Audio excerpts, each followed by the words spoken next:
Right, all right, all right. Welcome back, everyone. Wanted to give the introduction a proper due because this is something new that we're doing now. Well, this is technically it's not new, but we're re-featuring people from the community again. So these are all like updated artworks that you see on your screen right now, featuring our amazing community talent. And yeah, you'll probably see this rotate for future streams as well. As part of an ongoing plan of featuring more of the community's work on here and then also on social media as well. So yeah, chef's kiss, let's go. Yeah, so many beautiful and interesting pieces in there. There's still more people to add.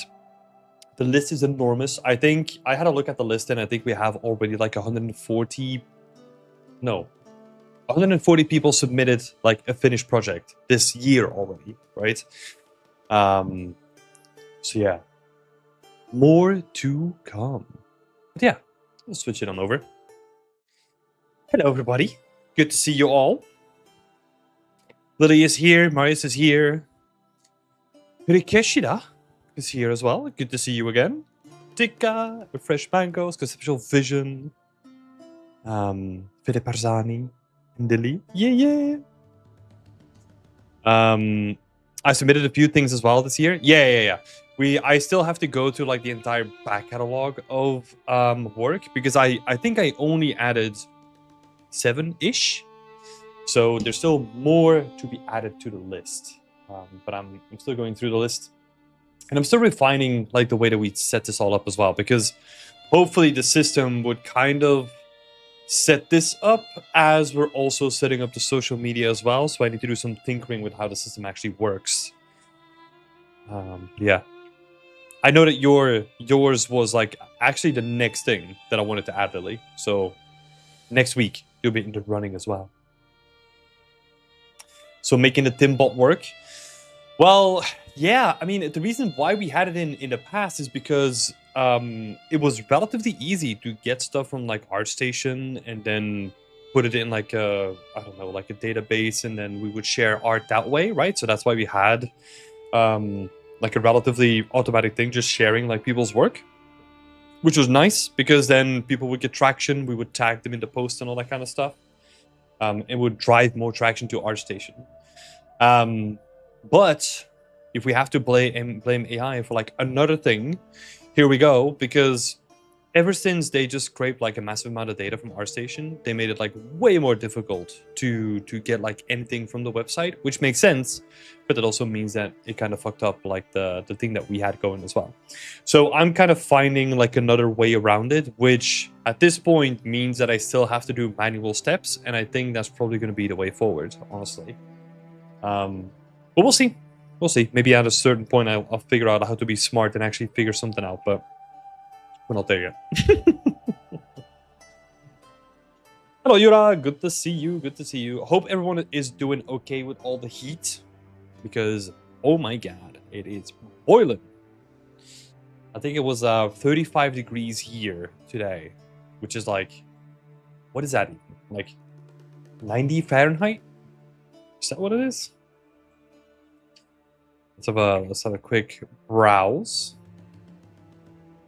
Yeah, 95 Fahrenheit. We have 52 on the sun. Oh yeah, I think I'm taking the average, so 35.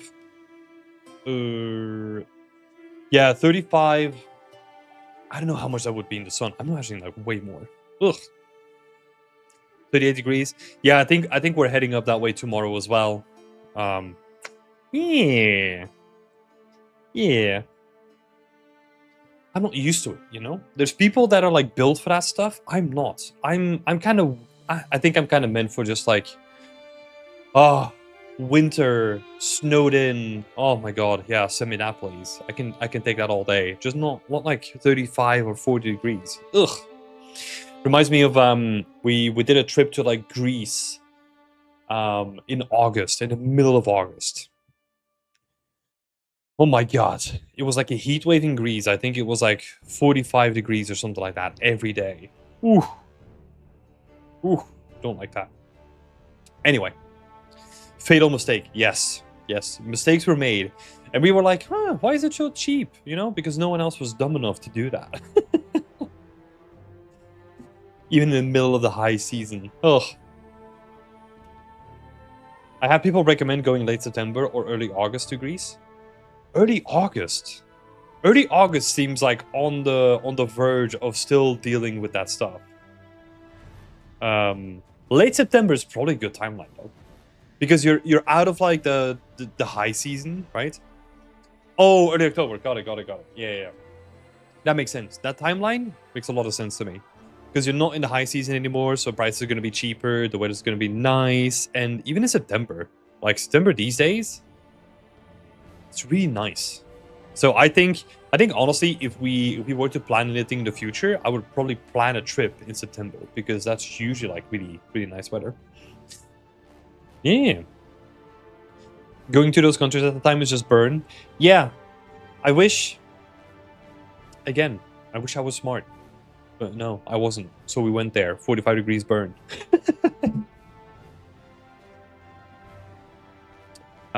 Maybe a form submit as well for people that want to be included.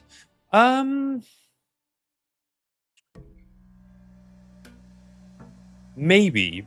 So the way that we're doing it now, right? For community spotlight, that's basically the going name of this, right?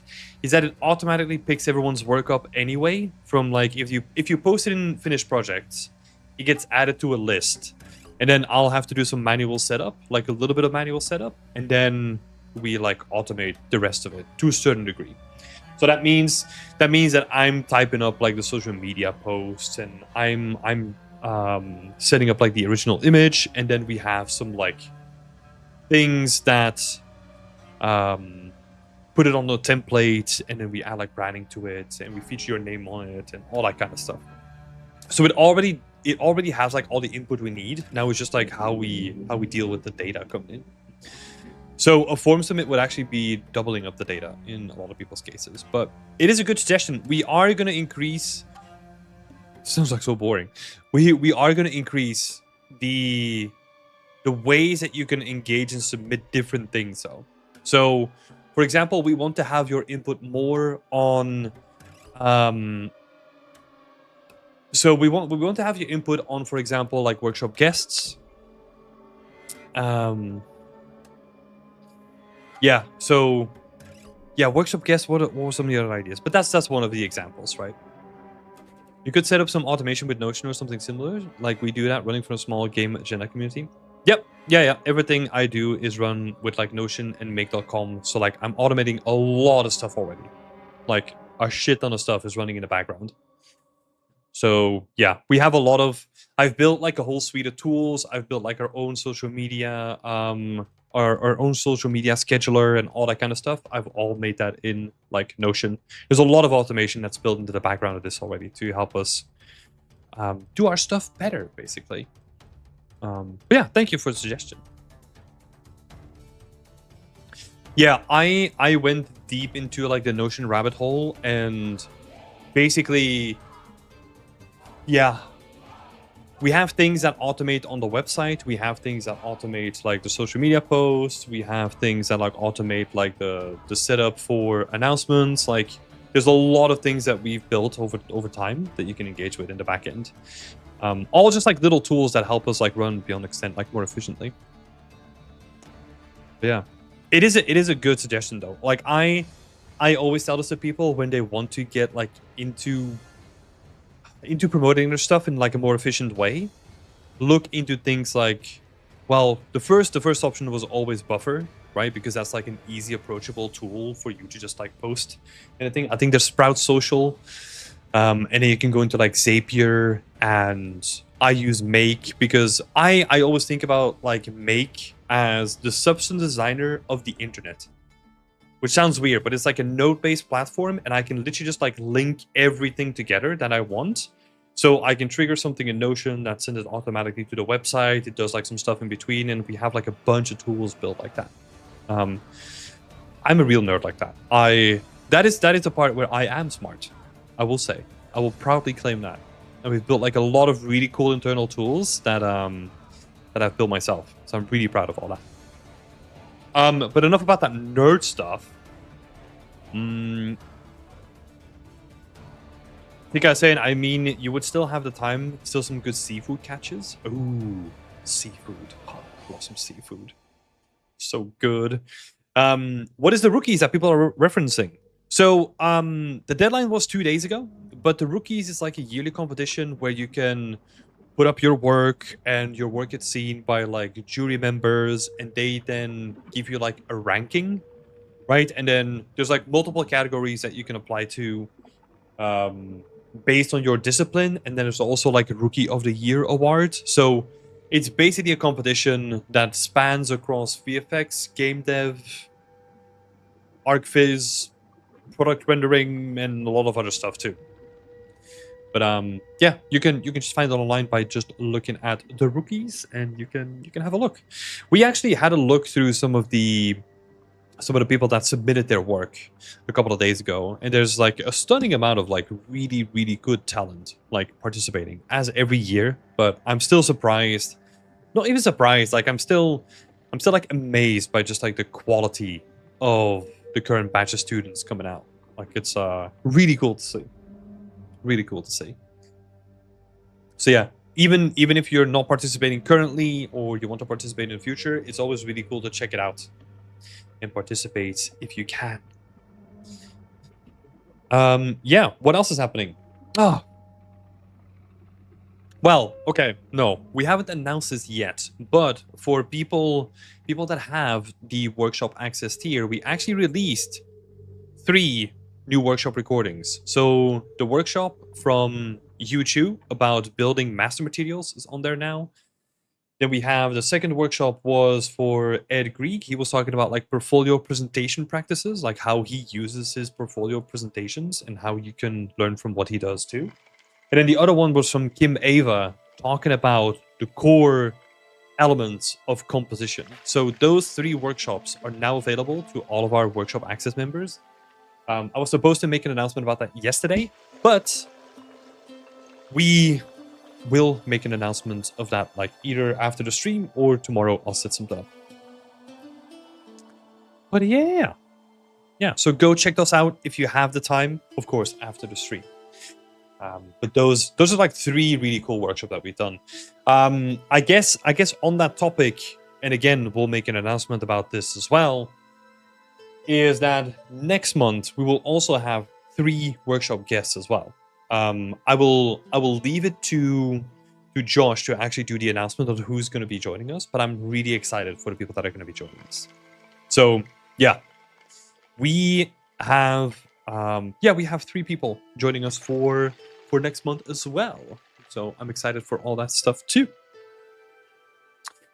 Dennis is saying hello. I think I got the time wrong. Was I late for a Wednesday post? Let me see. I can't remember your name in the listing, so let me have a look. Let me have a quick peek. Dennis, it looks like you might not have tagged up, if that's the case. Depending on your Discord name, of course. Because yeah, I can't really see you in the list. The same might actually also apply for Barzani, because I saw you in the chat earlier. You forgot to add your tag as well for Wednesday. Unfortunately. Yeah, other than that, I can't really see you in the list. Discord name is Dennis G. Well, if you haven't made a post yet, yeah, unfortunately you're too late. Let me see. I can't see you in here, man. I cannot see. Oh, no, there you are. I don't know why it wasn't popping up. Let me have a look. Yes, you are too late, unfortunately. Unfortunately. So we will not get to your work today, but you can always submit for next week. So if you already tag up, you're already set for next week. Even if you upgrade, or like you, not upgrade, but like you update your post, it will still be caught next week as well.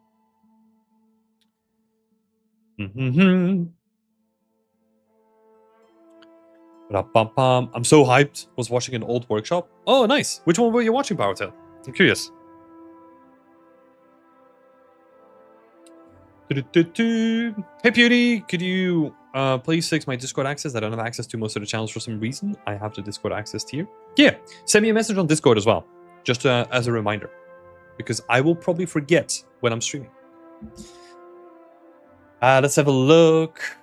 I didn't do it. Too much going on. This is in reference to the rookies, right? But I already got a rank A for previous years. That gives me some good confidence already. But now I just gotta grind.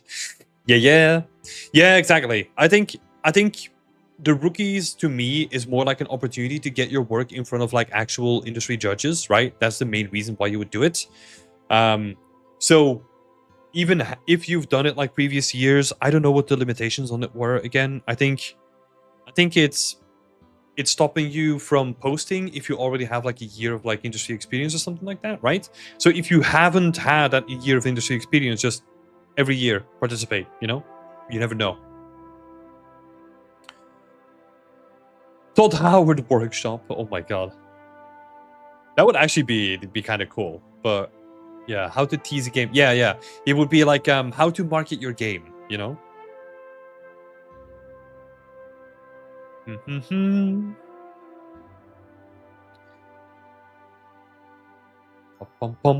Let's see what else is in here. I want to try to catch up with some of my watch list. The YouTube Master Materials one looked like a good talk as well. Yeah, that's the one that we just added. Nice one. Is there an age limit for the rookies? I don't think so. It's a good question. I mean, I would assume not. But I haven't looked at the entry materials because I obviously can't participate anymore. So a lot of the information that I'm getting is secondhand information. There's no limit until like 1 year of experience. Yeah. Gotta go back to work now. See you, McVal. Thanks for popping in, man. Oh man, gotta find a job ASAP so I can upgrade to the workshop tier. Yes. Yeah, we this is also a part of our strategy, kind of, right? Because there's a whole lot of workshops that we haven't released to the public yet, and we are building a substantial back catalog of like really interesting workshops at the moment. I think at the moment we have like 20 that we haven't released yet that are in our back catalog, and it's growing substantially. So yeah, but here's the thing, right? Like, if you're struggling for cash or if you're a student, like anything like that, right? Don't feel pressured. Don't feel pressured to do it. It's 100% fine if you can't. And it's also fine, let's say, if you want to wait for like a couple more months and then say like, hey, okay, now I have a lot of time. Let's say you have like a couple weeks break or something like that, and then you're just gonna binge them all. Completely fine with that too. Make the best use of your money for the value that we provide, right? Gotta find a job ASAP so that I can upgrade to see the workshop. Oh, I just read that. Oh my god. Hello, Shadar. Good to see you. Good to see you. Powertail saying, I think the rookies itself no, but there are so many categories that require you to be like 18 or legal to work because they offer internships. Oh, that makes sense. Yeah. You'll often see this with prizes as well, so that you can't be from certain regions or certain countries, or you have to be at a certain age to receive the prize if you win it, right? So that makes sense. You can still participate in most cases, but you have to be of a certain age. I don't know what that means for the rookies, right? Because, yeah, I mean, if they want to offer you an internship, you have to be legal to work, right? It makes a lot of sense.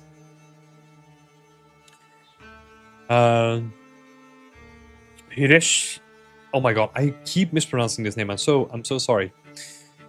Hirishikedas is saying, "Hi Tim, I've been trying to learn trim sheets. Yesterday I was trying to create one, but at the end I ended up learning that I had made a texture atlas."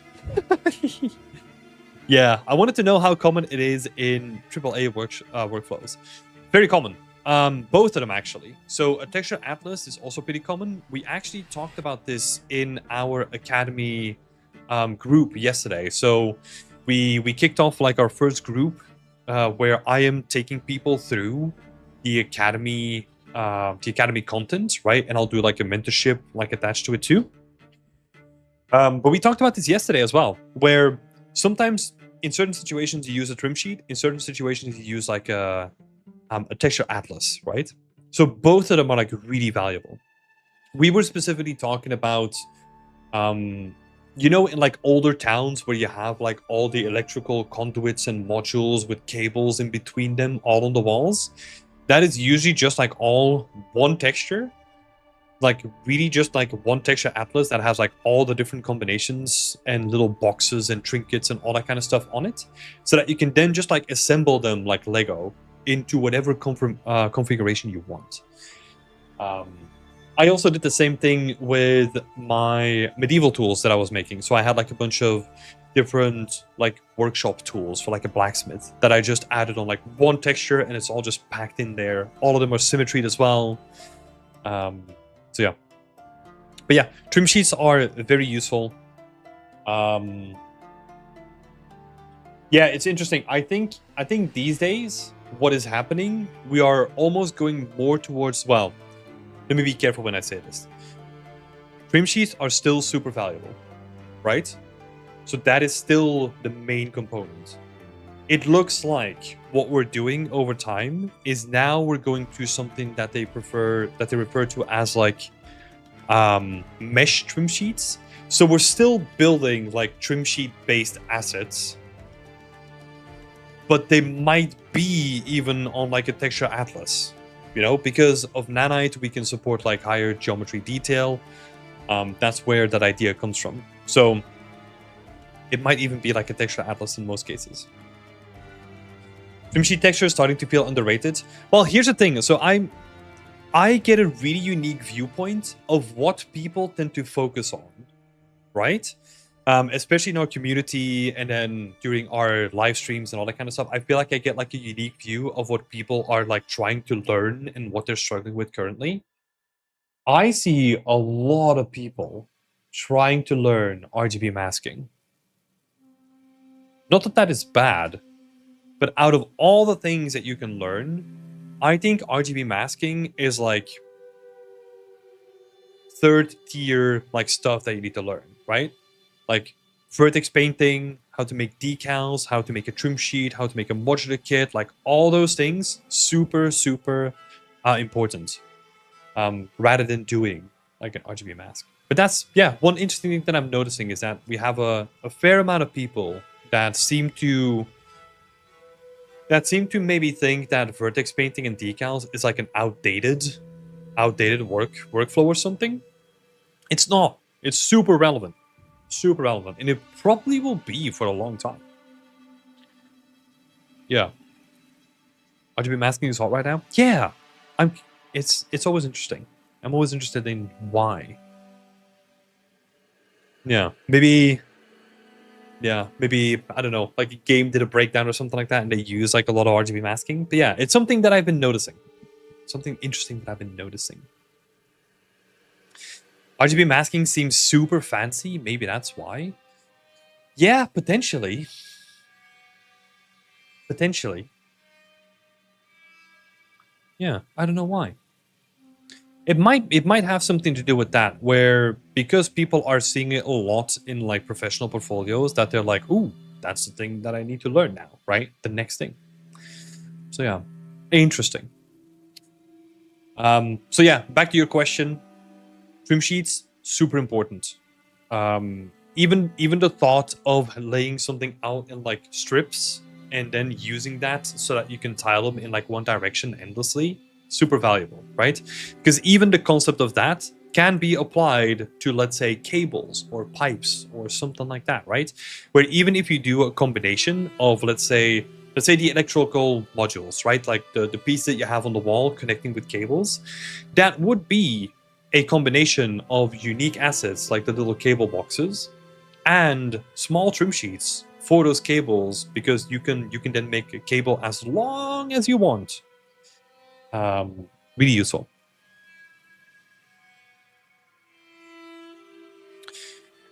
Personally, I think really good vertex paint and decals goes a long way still. AC Shadows, for example. Yeah. Here's the thing. You can still. Yeah, I mean, let me think. Right, like if I would break it down, like when would you use like RGB masking? Because there are certain situations where you kind of want to use it, right? But I think my initial preference, let's say you're building a modular kit, right? My preference still goes out to doing vertex painting and decals over doing RGB masking. I think the main criticism that I'm probably going to get there is decals. They become really cumbersome, right? Because a decal or like a projected decal in most cases is something that you have to place in the world, or you have to build that into level instances or something like that, right? But then you kind of lose that repetition. Whereas with RGB masking, technically, you can, with RGB masking, what you can do is you can kind of use that as a base and then have some like world position based like variation that kind of creates like additional variation on top of it, right? Because with a modular kit, let's say on my wall, my 4x2 meter wall, I add like an RGB mask. I'm not going to set up an RGB mask for every instance of that wall. That would be fucking mental. So I need some sort of other procedural way to create like variation, right? But yeah, I would still gravitate more towards decals and stuff in the first get-go. Yeah, unless it is automated, then I'm on board.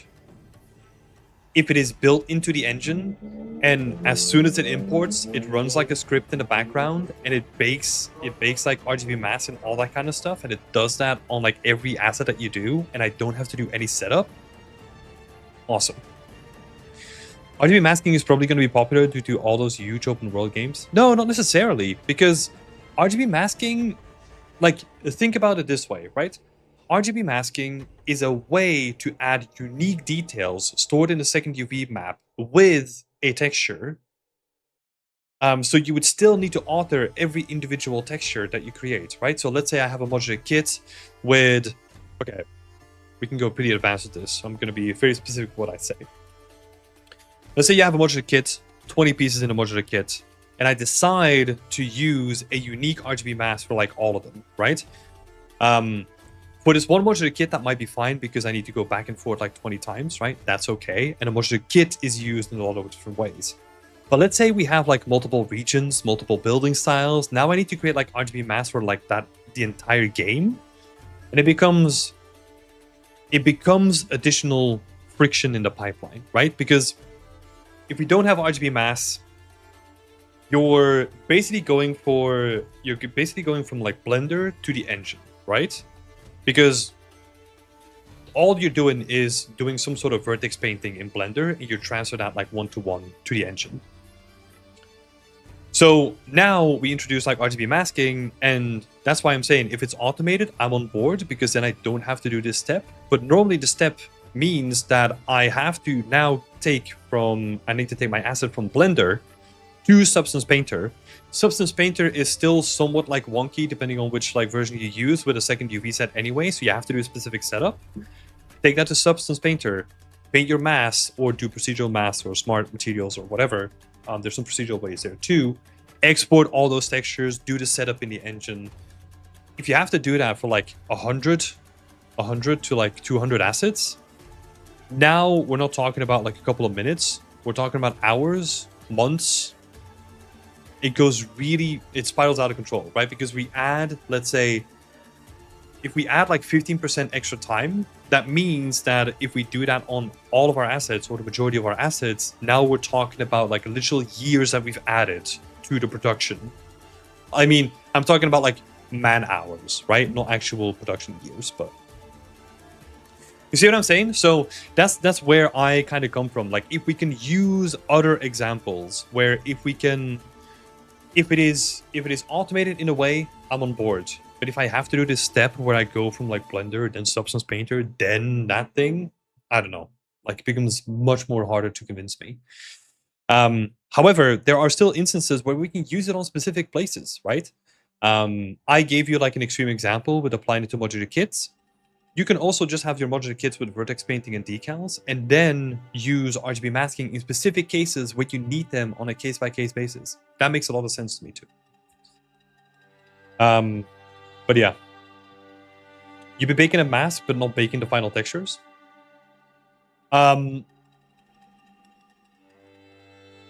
Well, it depends, right? If you're talking about a modular kit, your modular kit would consist of tileable textures and trim sheets, right? So, yeah. This might be very confusing for people that have no experience with RGB masking and are just starting their journey as an environment artist, because RGB masking is like down the pipe, you know? I'm mostly thinking they're good for variations in cliffs and mountains. Yeah, I mean, there's other use cases too. But again, it's one of those things where if we apply them in a certain way, well, basically this is what I'm trying to get across, right? That RGB masking is not like a cure-all thing that can be applied to anything like willingly. There's like certain situations where they're like really good and other situations where they just totally don't make sense, right? And that's where my confusion sometimes comes in when I see people focusing so much of their time on like RGB masking. So I just saying RGB masking seems useful for big hero assets, but not so much for architecture. I mean, it can be used for architecture, right? Potentially, yeah, your definition, big hero assets, potentially, yeah. So let's say we have a statue. Well, okay, so here's the thing with that, right? We're going off like a massive tangents. But to your point, let's discuss this. So a big hero asset. So let's imagine a statue, right? You can kind of use RGB masking. Yeah, I know we always go on tangents. You're talking about me. That's true.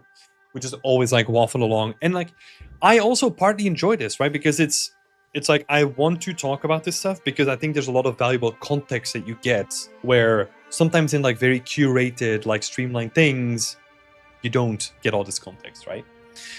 But yeah, in your example, let's say we have like a big hero statue, right?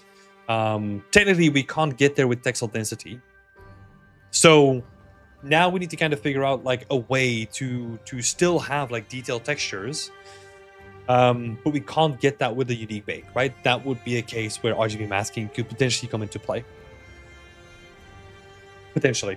But it depends, right? Because if it's a unique statue, then we want to recognize all the features, so maybe it is worth like using like a unique map on certain areas. And oh my god, game dev.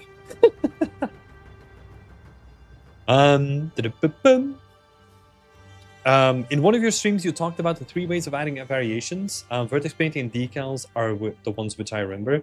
Well, here's the thing, right? Like, there's not only like 3 ways of adding variations. There's so many different ways to create variations, right? Because even with vertex painting, there's different ways of storing the vertex paint data.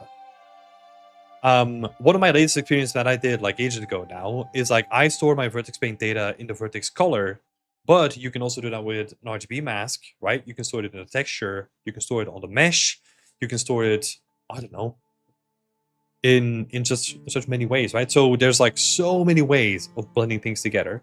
You could even have like semi-procedural materials where they like react with like how you like rotate or orient something in the world, or how close they are to the landscape, blending with RVT.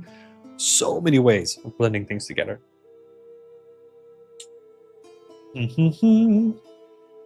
Seems cumbersome if you have to go back and change the cloud map again and again.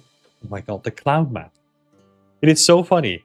Like, I've never really heard about that term until like a year ago or something like that, when someone told me that it was like a cloud map. And I found it such a funny name of calling like an ID map a cloud map. It makes so much sense. Podcast episode 1, RGB mask. Oh no, don't say the P word. Yeah. Let's go back to a couple of other questions. We had some questions earlier in the chat. This is a good reminder for people that want to ask questions. If you have any questions about game dev, environment art, anything like that, I'm Timothy, and I love talking about like freaking random things, as you probably know because you've been here for a while now. So yeah, if you want to ask me anything, feel free to do so. Samara is asking, Tim, do you think making money for Fab? Oh, sorry, I read this all the way wrong. Let me go back. Tim, do you think making assets for Fab is a good way to make some money while searching for a job? I'm getting kind of desperate now. Well, here's the thing, right? I think it can be a good way, but it's not going to be a short-term way of making money immediately. I think if you're getting desperate and like truly desperate, right, where you're like getting close to the red, just get any job. Any job. Go work in the local grocery store, go work wherever you can, right? That is honestly the more sane option compared to making assets for Fab, right? Because you still have to do the production of the assets, right, before you can even put them on Fab. So we're already talking about like, let's say a month at least, right? So yeah, if you're already getting desperate and you're short on time, just get any other job, honestly. Now I think there is an opportunity of making assets on Fab, especially because we saw at the State of Unreal that they are going to focus more on the content creator kind of pipeline, right? Like the whole Roblox kind of thing. And I said this a couple of times. So if there is a chance that they're going to be integrating the Fab asset market more into the engine and give you access to like more people using them, and then figuring out some sort of compensation structure around it, that could be really interesting, right? But I will also say a lot of people know about like Unreal Engine now, so there's going to be a lot of competition there too. So yeah, that's also something that you have to take into account. Whenever my recommendation would be is try multiple places. Don't put all your money on Fab. Let's say if you make like a modular kit, put it on Fab, but then also put it on the Unity marketplace. Like do a little bit of work, port it to Unity, make it work there. Also put it on like all the other marketplaces, right? There's a couple of new ones that are springing up. I can't remember the names of them, but put stuff on there too. Like whatever you can, I would experiment with. That is what I tried when I was getting into this industry too, right?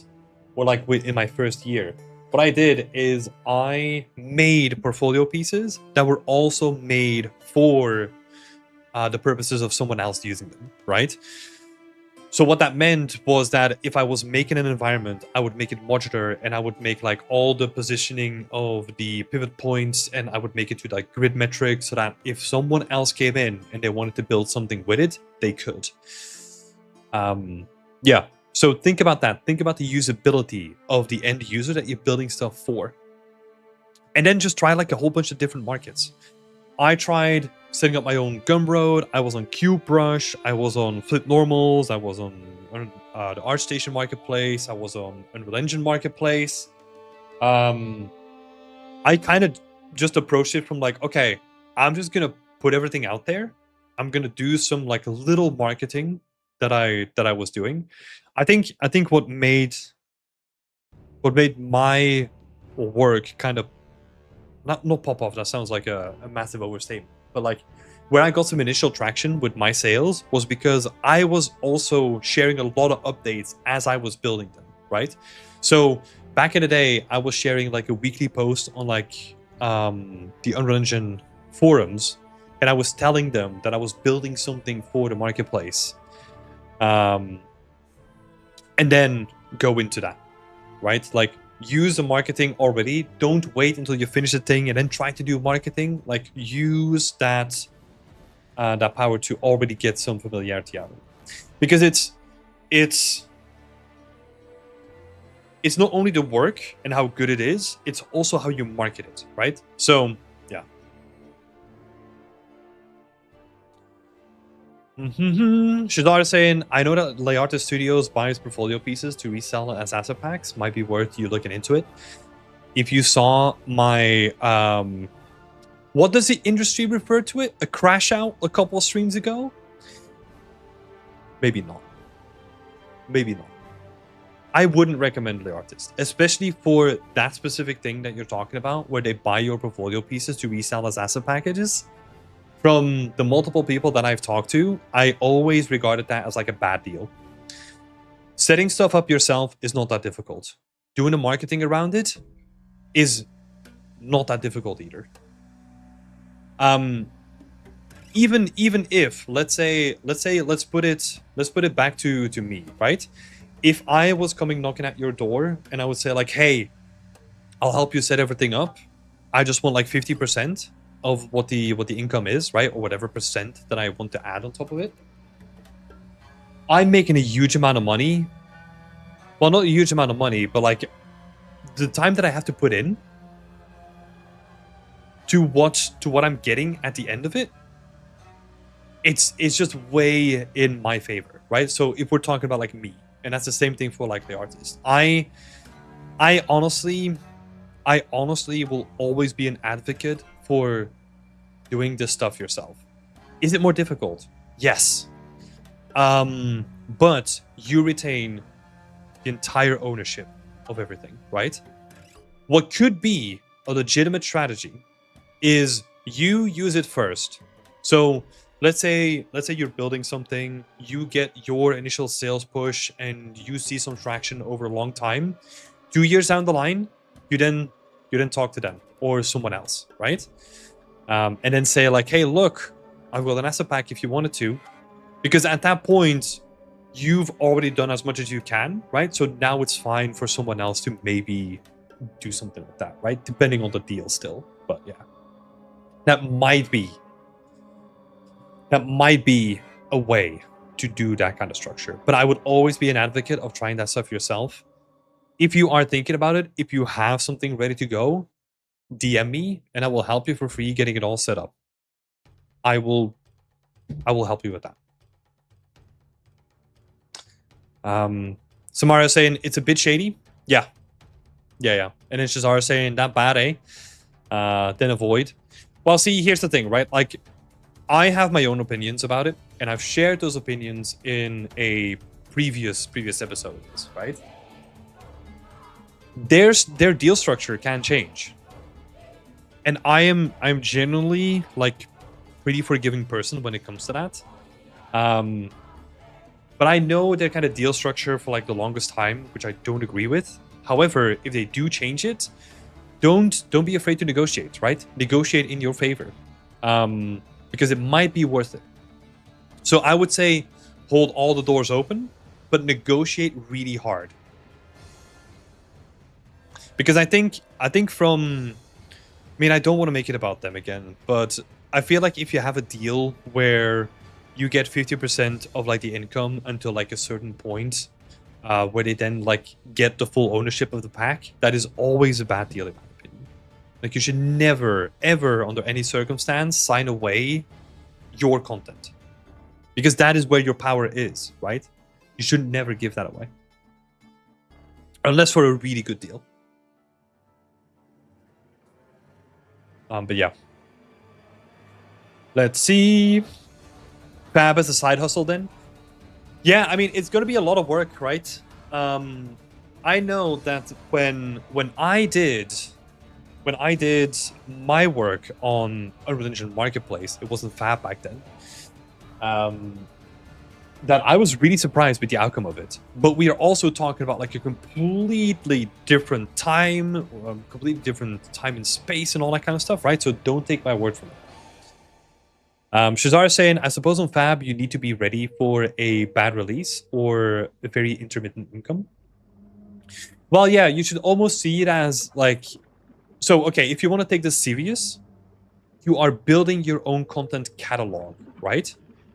That's what I would sort of think about it as. So that's why I'm saying in the immediate term, you might see, if you stand out or you get lucky or you do promotion well, you might see an initial bump in sales, right?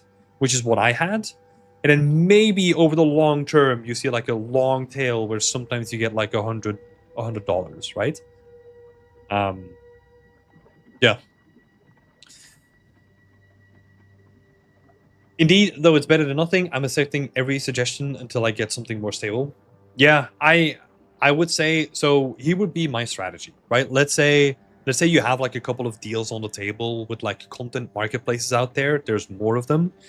I would always focus on retaining my rights to my work and to be able to have control over that when I want, right? So let's say again, I run a content marketplace and you come to me, you say like, hey, I want to pull my work off because I'm going to take it somewhere else. That should be the expectation. That should be independence, you know? That is a good point, Shazar. I wouldn't want to do it personally, as a declaration of income via self-employment in the UK is a nightmare, speaking from experience.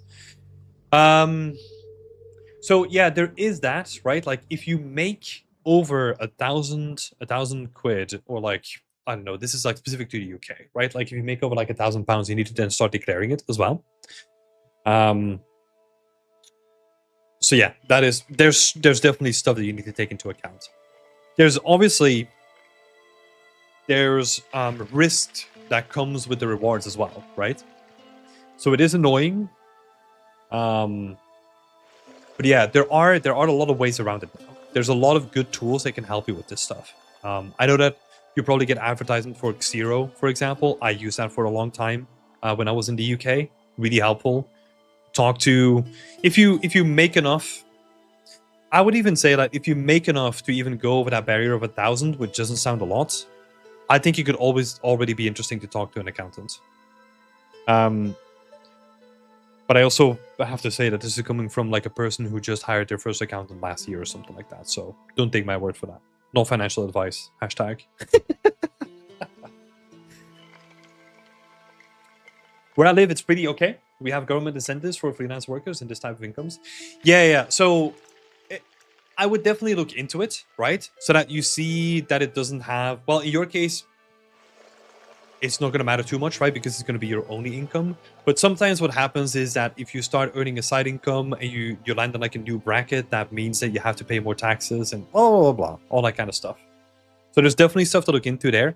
But what I do like about this is that as soon as you start taking control of all this boring, shitty admin work, you know what it means to be self-sufficient. Even though it is a nightmare, Shazar, right? Like in your case, you had a nightmare. That is now experience that you can use for the next time. Let's say you do want to become like a freelancer, right? Because you've already had that experience now. And you kind of know like the next steps. And that's sort of the way that I always approached it, where talking about like branching out and going onto the Fab Unreal Engine, right? The Fab Marketplace. We talked about like making the cool work, then doing the marketing, but the admin is also like a big part of it too. But I think if you master those three things, if you master them while mastering, or if you're like really good at those three things, that is an awesome skill set to have. Because that means that you can make awesome stuff, you know how to sell it to people, and you know how to do like a business, right? So you can kind of build everything to be self-sustainable. And that's something that I value a lot, personally. So it's not easy, but I think in my personal opinion, I think it's worth it. But yeah, thanks for the question. I think a lot of people are thinking about this stuff, right? But it's a way of not moving away from 3D, because with a regular job, I'm afraid I'd lose touch. I don't think you would lose touch. I think there are times and places where it's okay to say like, hey, look, I need money. And I'm just going to get every job that I can. I think there's a time and place for that conversation too, right? I don't know about your personal situation, Samara. I'm not trying to be like a personal reflection on you. But there should be a time and place where that is a part of the conversation too, right? Where you can just be like, hey, look, I'm just going to get like any job. Because again, it becomes a tool in your tool belt where even if like shit's all fucked up and like it's horrible and all that kind of stuff, you know that you'll be fine because you had to like do this pivot before, right? No, not pivot, but you had to do something before. Yeah. Yeah. So I know it's a concern. I know a lot of people are looking into like different things that they can do. Yeah. Yeah, that's actually a good point, MSR. Like looking into another field. Yeah, I think that's also a good point. Like where you can still flex your 3D muscles, but you're not using them in like a game way, right? Architectural visualization. I've talked to some people. I mean, I'm not a fan of this personally, but where you can do like combat simulation as well. There's a lot of military companies now that are doing like hiring for 3D artists to build like simulators and all that kind of stuff. Again, not necessarily my cup of tea, but it is a way to get money on the table, right? Yeah, so there's like a lot of different things that you can do there, using your 3D skills, right? Yeah, good tip from MSR. Thank you. So let's see. I'm also looking for another field, not because I want to, but because I got to. Yes, it may affect my 3D stuff, but 100% if you love it, you will find time to do it still. Yeah. I think that's true. And I think, okay.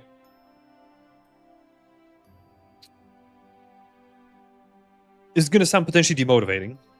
So I don't want to, this is not going to be true for like the vast majority of people that are going to be here, right? Because otherwise you're not watching like me just talking about like environment all the time. But there might also be the realization that this is actually not the thing that you wanted to do. And that's also okay. Because now you realize something that you wanted to actually pivot in a different field, which is fine, right? I have to think about a lot of people that I've actually given mentorships to before that went into the game industry that then were like, this is maybe not for me. And then they decided to do something else, right?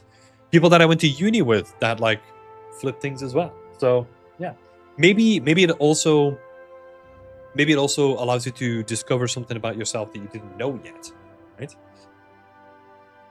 Yeah, you never know. You never know. But yeah, and I think even though, okay, this is my personal view on this topic, right? And I'm like a hard ass with myself when it comes to this. But for example, when I was in uni, right? This is like a long time ago. I mean, not that long, but I make it sound like more dramatic than it is. When I was in uni, I would do like every available job that I could, right? In the beginning, I didn't, but because my dad wanted me to work to get like the experience and all that kind of stuff. But yeah, once I started working, I was like, okay, I actually do like this. You know, you're valued, you're being busy, and all that kind of stuff. But I actually like the balance of doing some physical labor and then going home and then having to do something that was like mentally intensive, right? Like building 3D and all that kind of stuff. And I think there was also an element to me where I was like, okay, it's okay for me to do the physical job now, but I know that I don't want to do that. Or like waiting tables at like Pizza Hut, which I also did. Like, I freaking hated most of that stuff, right? And I was like, okay, I know what I don't want to do, so I'm going to use that as energy to like really put in as yeah, like to like energize myself to yeah, really focus on like getting into games, right? And I think that was like an extra driving force, even though it was like temporary negative thing.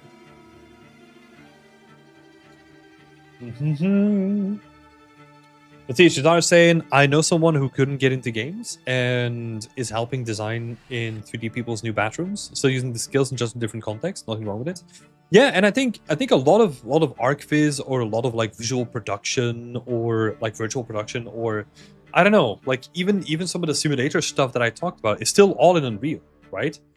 So you're still learning about like, you know, asset placement and lighting and all those kind of things, right? So, and you would honestly be surprised even if it's totally irrelevant. So let's say what would be the most irrelevant skill that I thought like, oh my god, I'm never going to use this. So I went before uni, I went to high school and I did my high school in advertisement and branding. And I was like, dude, I want to make games. I don't give a shit about like advertising and branding. And look what I'm now using. Right? Like those skills that I learned back in the day, like how to use font weights, how to use colors, how to design a logo, like how all those things beyond extent, right? I've built a website. I've done all that stuff. So you would be surprised like how these things come back at a later time, even though they seem completely irrelevant in the moment. Theme parks is another field too, making digital elements for the rides. Oh, that's cool. Yeah. Yeah, I think that would definitely be something to explore, just like other things within 3D. Conceptual Vision is saying, I've done some freelance stuff for engineers where they just want to see something visually. Yeah. They're usually loose with quality, and also since it's kind of just concept art. Well, yeah, here's another thing. The stuff that we do as an environment artist and the attention to detail and the care that we put into our work is completely irrelevant in the majority of other fields, right? Which means that we don't have to be like so nitpicky and so like obsessed with detail and all that kind of stuff, which can also be a negative, right? But that also means that whatever you have done up until this point for game dev is going to be way easier in other fields. So yeah, there's stuff that you can pivot to. But yeah, I would say do your research, have a look, and literally depending on what you can do, like look in the radius around you, right? That's like a good suggestion for anyone, really. Yeah, cool. I would say best of luck, Samara. Best of luck with everything, and I hope you get something soon. First man goes to saying, I'm a design student and wanted to switch into game major because my major didn't include much 3D. But my parents advised me to stay into design because they were afraid I wouldn't get a job in games. Yeah. Yeah. Are you doing like the game major now? Because it is interesting, right? Like with that. And I can emphasize where they're coming from, right? I really do. Because it is tough. It is tough. But I also think that, like, especially as a student, you still have, let's say 4 years, right? Who knows where this industry is going to be in 4 years? Now we're in the middle of a crash, right? It's horrendous, like layoffs everywhere. But I'm not a betting man, but I would like bet money that we are going to see a resurgence of the games industry, like in, let's say, a couple of years, right? Because right now we're in this sort of transition period where we're trying to figure a lot of stuff out, and we see development shift around, and that's why we see all the layoffs and all that kind of stuff, right? But yeah. Oh, we should be fine. I think we just had like a little lag spike here, MSR. But yeah, that's why I mean, anything is going to be a risk, right? I get where your parents are coming from. But yeah, I'm still stuck with design. But even this, right? Like even your design skills are going to be very useful in games at a certain point. 100%, I can guarantee it. Even though you're not doing the most relevant thing to what you want to be doing now, yeah, it might be relevant in the future. But yeah, it's interesting to anticipate the future, you know? So who knows? Where I come from, people don't even know what game dev is. My parents do. It's too tough at times to keep my mind stable. It is too tough at times to keep my mind stable. Well, I think that's a blessing and a curse, right? Like if your parents don't even know what game dev is, then they can't discourage you from not doing it. Which is sort of what my parents had, I think. They knew what games were, right? But they didn't really see, well, for a majority of us too, right? Like especially the older generations, they didn't really see games as like a stable career or something that you can make money from, right? That's completely different now. And it's almost like if we then go back to like, let's say 5 years before, right? If my parents would have said like, hey, what the fuck is this game dev thing? Like, why do you want to do this, right? Like, you should be doing this other thing. Who knows where I would be, right? But yeah. Yeah, it's tough to anticipate the future. It's tough. Because I'm very appreciative of my parents, right? Like, always being, like, really supportive. Nothing but credit to them in any of that. like really supportive parents. But I can also see the struggles of just being like, oh, this is like a massive unknown thing, and they want to get into this, and all of a sudden I'm hearing on TV is like, oh, another layoff thing happening. It's just like, ugh, you know. I can see the hesitation. Yeah, I can empathize with them. Yeah, but yeah, Harishi, I completely empathize with you as well. Like, I grew up in a small town. Like, I had no people around me that were doing game dev or even knew about game dev existing. The first person that I got really in contact with, I met for like, let's say a month. I met them a couple of times, and then they moved to Canada because they became a concept artist. That was like the only link that I had. Yeah, that's my case. They don't give a damn about a game artist. Yeah, but that might also be in your benefit, right? Because then if the bar is like really low, that means that you can only surprise them, which is probably good. Yeah.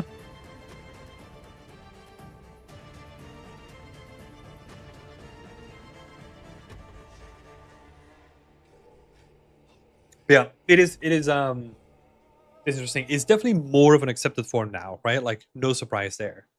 But I can definitely see that it's tough for people to commit to this, right? When literally, it's literally the meme, right? Like the "this is fine" meme, where it's like you just basically just have to hunker down, don't look at the news, just focus on making your work better, and then you'll see where the industry is going to be in a couple of years, right? Here's another thing: if the industry is even worse in a couple of other years, that's going to have knock-on effects on like a lot of industries too. And who knows where we're going to be in 5 years? We might be talking about like a completely different type of game or structure or whatever, right? So I think my plan for this has always been, I'm just going to keep evolving my skills. I'm going to keep broadening my skills because I know that I'm good at like environment art, right? I have a proven track record, so I'm going to broaden my skills. And, you know, if like a new wave of stuff comes around, I'm going to check out what the wave is all about, right? Shazar is saying, speaking honestly, we're in a period of contraction and correction. I do, however, believe it will remain quite competitive for the foreseeable future. Well, here's the thing. Games make a shit ton of money still, right? As long as games make like a shit ton of money, the industry is going to be alive.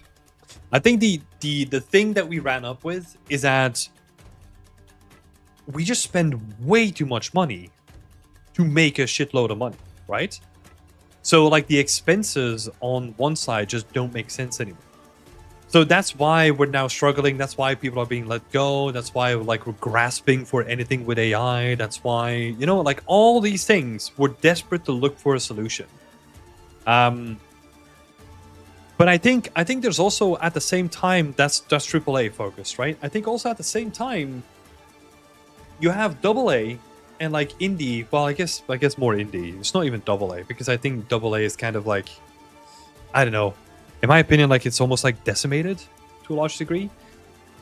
Because I think a lot of them contracted back to indie, or a lot of them got pushed into AAA and then don't look back, right? I don't think AA like exists in the way that we know AA. Anyway. But if you look at some like indie games, right? Sure, it's a massive gamble. There's way more games released than any year before, and that's probably going to continue for the foreseeable future because we have more people getting into game dev through Roblox and Unreal Engine being more approachable, all that kind of stuff, right? But that means that we also have like a thriving like culture of people making really cool games that people want to play, right? That is also a truth. And as long as that exists, and as long as people are going to be looking for like the next thing to play, there is money to be made. So, yeah, that means that the industry, maybe at the top, isn't looking that healthy because we ran into that barrier of our expenses matching the income, right? In like a horrific way. But all the space at the bottom, you know, if we're struggling here, then all this stuff below it, there's opportunity there, right? And I think a lot of companies are pivoting and a lot of people are realizing that. That's why we see more games and all that kind of stuff. So, yeah. But we are definitely in like a contractional correction, right? Because I mean, if you see the recent news, if you look at like Xbox's financials, right, where they have like a 3% margin on their business, 3% means that you can literally put your money into like the S&P 500 or like any sort of stock really, and you make more money than like a really profitable business is doing, right? Makes no sense. Makes no sense. Yeah. But yeah, I also do believe that we're seeing a different formation of the games industry happening right now. I think one that is on the AAA spectrum, a little bit more contractor focused, right? Which is something that I feel has always been the case, but I feel like that's even more going to be the case. We're going to be outsourcing more. We're going to be looking for like cheaper opportunities, cheaper labor somewhere else. All those things, more contractor based. And smaller core teams, I feel. But yeah, like a lot of interesting stuff is happening in the smaller games companies, I feel. Yeah. All right, let's dive into some feedback though, because we've been yapping long enough, and now we're all ready. So you know the deal. If you want to go first, raise your hands, and we'll talk about your stuff first. So yeah, feel free to raise your hands in the chat, and then let me switch over. And that doesn't mean that we're not going to be talking about questions, right? If you have any thoughts, any opinions, any questions that you still want to ask while we talk about people's work, feel free to add them in the chat and we can discuss it. Right. Let's have a look.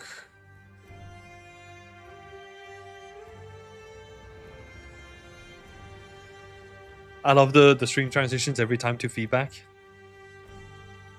Abu is raising their hand. Let's go. Super deep topic. All right, time for feedback. Yeah, I know. You like my transitions? There's no other way to do it.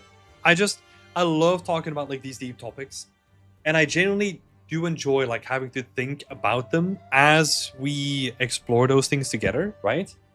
And I think, well, I would assume that's also what you appreciate about me trying to be as open as I can about like how the industry works, right? So yeah, I think it's good. And then we'll just have to do like a 180-degree pivot whenever we get into feedback, because yeah. Because I realize that we're running out of time.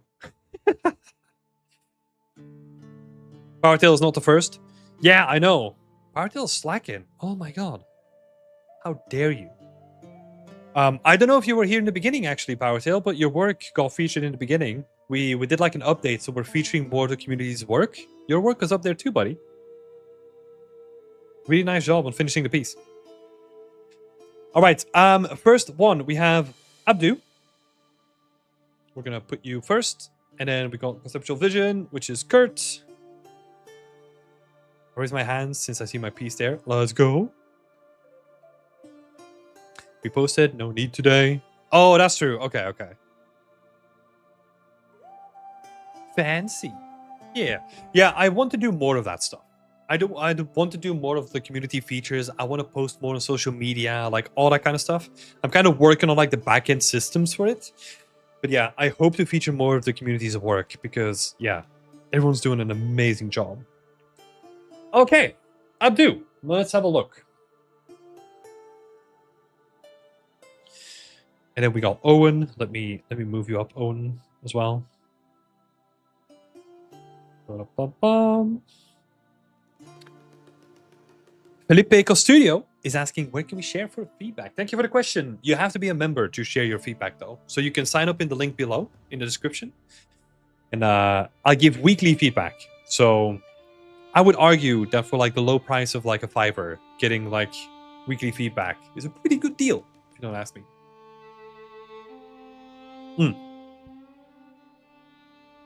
Everyone raising hand competition will be back. Let's go. We need some actual competition going, you know? You need to defend your belt, you know, like in wrestling or something like that.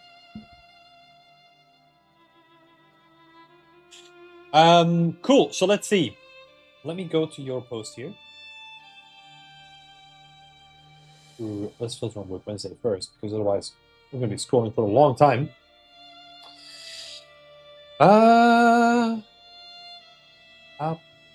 Okay, there we go. You're building a house. Is this the house from the next level game skills or next level game art or something like that? I remember.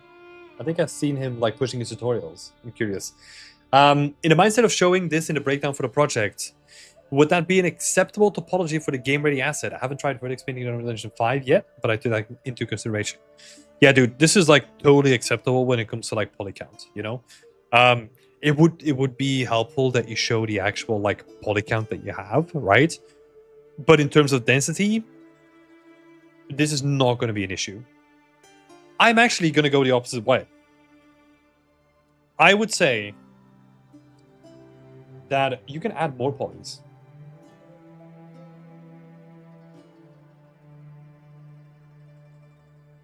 And I'll explain why. So we can add more. Because I think what happened here, and I'm going to make some assumptions, and feel free to correct me if I'm wrong, right? This is the low poly that you started with. You took that into ZBrush for sculpting, but then you didn't change anything on the silhouette because you're really afraid to change anything on the silhouette. That's what this feels like. Which means that we are literally looking at like very surface detail, but I want to see actual wood carving, right? Like the beams kind of being warped, like the edges of the beams like kind of sticking up, you know, like this feels like a straight like piece. I'm almost expecting, you know, like an actual like hand carved like kind of thing sticking out, you know. So we kind of have like a flay here, and then we just have like, and then this can be sawn into it, which kind of makes sense. And then we kind of do the same thing here, right? So we carve into like the wood, and then this wood is going to be more organic as well. I mean, not as organic as I make it, right? But just as an example, because right now it is literally, it feels like we're literally just looking at cubes, and that's not what we want, right? Like whenever we do with sculpting, I would, at a certain point, actually, when you're doing sculpting on your high poly, I want you to forget about your low poly completely, because we might actually have to redo the low poly regardless. I started subdivision in ZBrush and then retopo quad mesh in Maya. Oh, interesting. Okay. In that case, you need to go like way more wild with your high poly. Like I want to see actual changes to the silhouette, you know?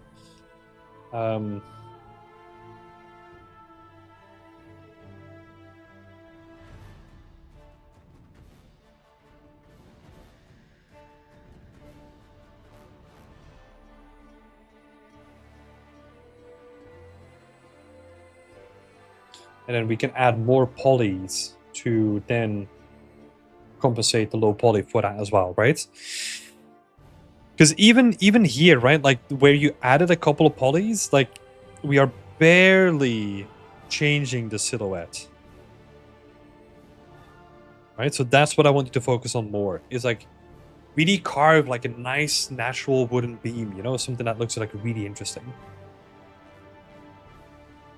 It's hard to say how dense I can go with the recent tech evolution, but always wanted to go to show good topology knowledge, and I'm always scared of what recruiters might think. Here's the thing though, with topology, and I appreciate where you're coming from, right? Because it makes sense that you want to show that you can do good optimization. It is not necessarily about the amount of polys that you need to be careful of. It's about where you use your polys. That is the most important thing.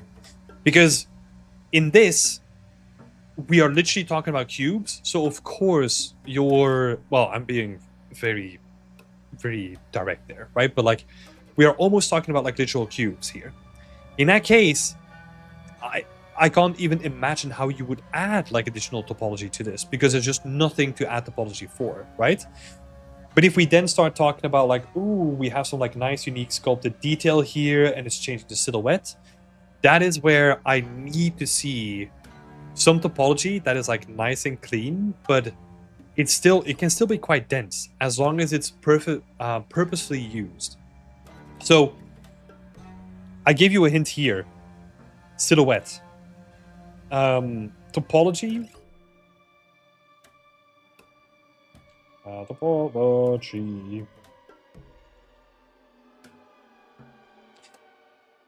In 90% of cases, there's some exceptions there, but it should affect the silhouette.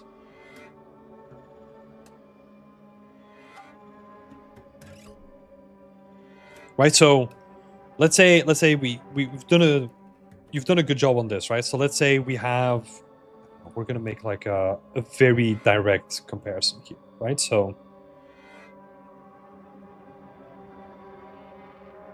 let's say there's like a crack in here. I don't mind that you have like a lot of topology here, let's say. Right? Let's say you have like a lot of topology here and here.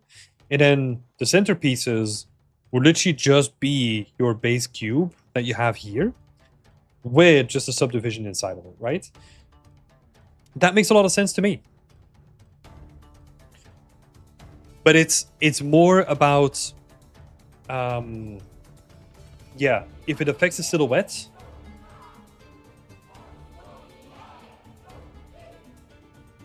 but I want to see it added where needed. Because I'll tell you one thing, right? This sort of topology, this is very reminiscent of what I actually had to do for my first job, which is like 11 years ago now, right?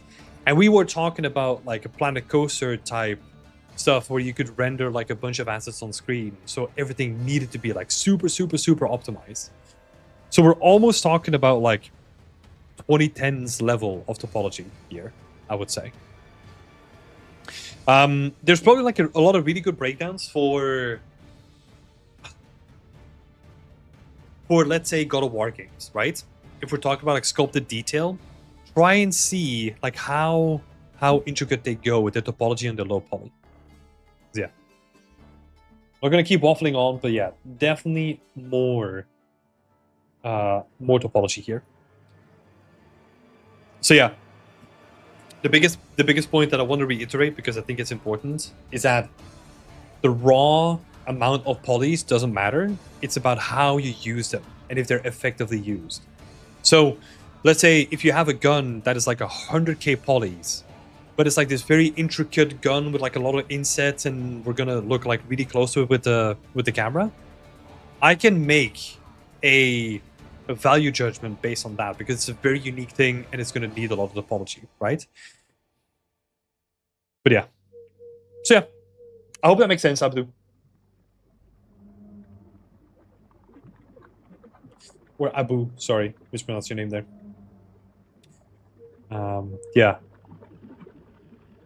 Because if I have to put it in like different words that are probably going to be more approachable, I want to see your ambition for visual arts, and then find a way to optimize it, right?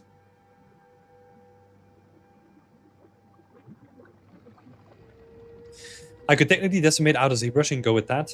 Well, that would be one thing, and it wouldn't be necessarily like that incorrect for like a production pipeline. However, it's still good that you're showing off retopology, right? So you don't have to do it for every asset, but if you're showcasing a breakdown for an asset, showcase that you can do retopology as well and make it look like really nice, really clean. Yeah, that's to your benefit as well. But yeah, thank you for asking the question. Next person up is Kurt. So I think, Kurt, you wanted to ask me a question about like how to make this like a good portfolio piece, right? Or if it's not even worthy of a portfolio piece, if I'm remembering that correctly. Let me go and look at your thread. So for this week's whip, I'm just looking for some overall comments on how to land this piece as a good portfolio piece, or if it feels too weak for it. This is an interesting question. My comeback to this is always like, if this is the best thing that you can do currently with your current skill set, then put it on your portfolio, right? I am not going to decide what is good enough for your portfolio. That's something that you have to decide for yourself. I know that I'm being really annoying here, but I think that's actually like a really really important skill to learn over time, where you can say like, hey, look, I'm proud of this. You're always going to see mistakes. You're always going to feel bad about your own work. But if you feel that there's still a part of you where it's like, yeah, I think I showed off like this and that, like in a good way, post it. How to land this as a portfolio piece? I think if there was one thing that I could say, I think for your next piece, I'm not even going to be talking about this one necessarily, but I think for your next piece, what I want to see is I want to see you use a concept. The reason why I say this is because I noticed that there was a lot of changes and a lot of uncertainty going on during the development of this project, right? So my way of streamlining that is to use a concept, right? I know that's kind of a bummer because you kind of want to build your own worlds, but that is a way of streamlining the production for your environments, right? A good tip for anyone out there, not only yourself. So yeah, look at that. What we could add to this one here is, again, I know that you changed the story, for example, right? But I still want to see what we can bring into the scene for story purposes, right? Because it feels like a scene that has like a tree hut in it, but like we're not really grasping the story yet, you know? I know I'm going to be annoying because I tend to focus on story a lot, but to me, story is like the anchor of like, okay, what are we going to put in here, right? So yeah, that's what I would focus on. So think about the story, make it super small. Like if you just want to be like, hey, there's children playing in the house here. Maybe there's something interesting that you can do where, like, a quick change could be, okay, carve like a little path made out of like dirt. I think we talked about this before as well. Set the scene to nighttime or something like that, and almost like have like light coming from the inside. So you could almost imagine like children kind of playing on like a nice summer evening, but they're just still having fun in a tree hut. Something like that, right? You don't have to overcomplicate things. But yeah. It's there, the grass just hides it. That means that it's not there, right? I know what you're saying, but if I can't see it, then it's not there. Do you see the eyes, by the way? Yeah, I think these 2 pixels, right, are like supposed to be the eyes.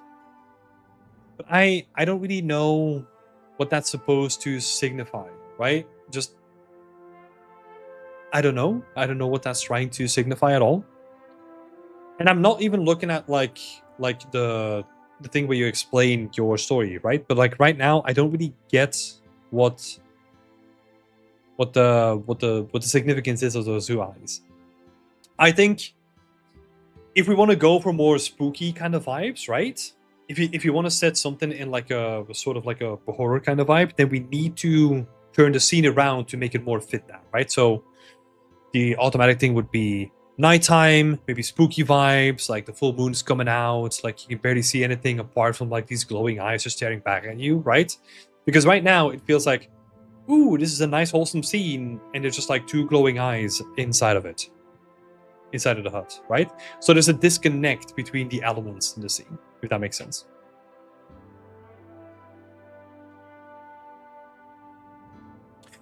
Yeah. So I'm completely on board with if you want to tell something with like a monster in like the tree house, and you want to kind of use that like as like a I don't know, horror kind of scene. That's also totally fine with me, right? But it's just thinking about like, okay, how can we use minimal amount of stuff that we need to make to then support the story that you want to say, right? So thematic consistency, I guess.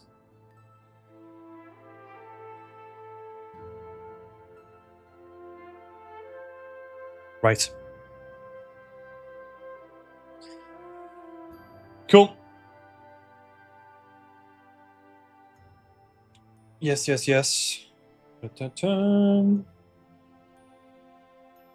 me see. Dirtman with the shovel is close to the camera. Blah, blah, blah. Yeah, I think those would be my comments for this one. I just wanted to give like very, very broad, high level comments about this, right? Because I think what might be to your benefit is that you just focus on what you want to do to finish this off, right? And then move to the next thing, and then do that, right? Shatar's coming in with some feedback. So feedback for the treehouse, it doesn't have that much character, rather than looking like a house that is supposed to be, and rather than looking like a treehouse that is looking supposed like a, oh my god, I'm fumbling my words so bad today. It's supposed to imitate the large one. It just looks like a tiny one of itself. Yeah, I think there's something going on with the proportions as well, right? Where you have like this really big tree with a tinier house with a big ladder next to it, right? So there's like some proportional elements that are going wrong here, because even if you were to imagine, how tall would a person be compared to like an average ladder? I've never thought about that question. But let's say something like this, right? Because you need to be able to lift your leg up to the next ladder, which means that if we then take this guy up here, roughly, right? You can kind of see that the proportions are a little bit out of whack too. So yeah.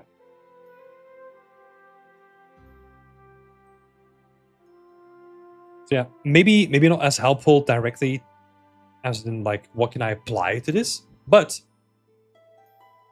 yeah, something to keep in mind. Yeah, thanks, Kurt.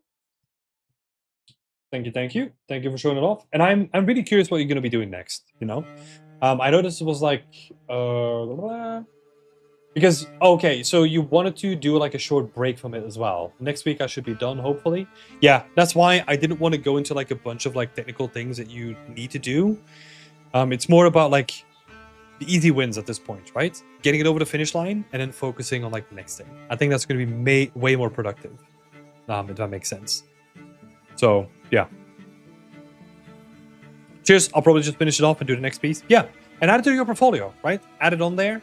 Have it on your portfolio, and then make the next thing, and use a concept, make it better, replace the old work, and that's going to be how you build a portfolio, right? I do have to say I don't want everything to be like really negative, right? But I do actually like the colors and like the texturing of it. I think you've done like a good job on that. So I like the way that you went about the style of the house itself.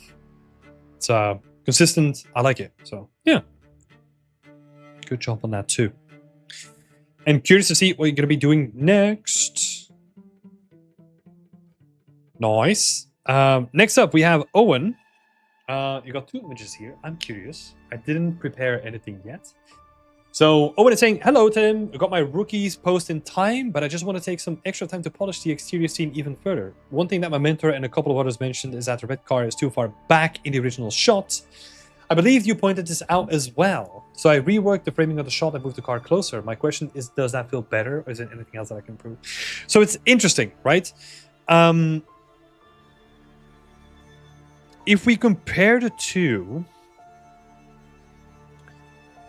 I'll explain you my thinking, right? So the way that the scene is set up is that we're kind of highlighting this door, right? So it kind of would make sense that we can almost imagine that we're kind of moving towards this door and that it's going to be where we want to be, right? That's where the focal point is going to be. What we're kind of doing now is we're saying like, hey, look, we're not going into the door anymore. The car is just like kind of in the way of it. And it's not necessarily that I don't agree with what other people are saying, and moving it closer actually increases the importance of the car, right? That makes a lot of sense to me. But I wonder if we then need to block the door with that change.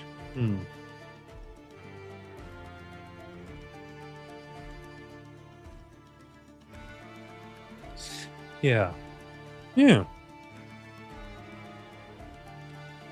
Maybe I'm overthinking it a bit, because I do like the way that everything is kind of coming together and the way that we're clustering everything together as well. So, yeah. Maybe this is growing on me, you know?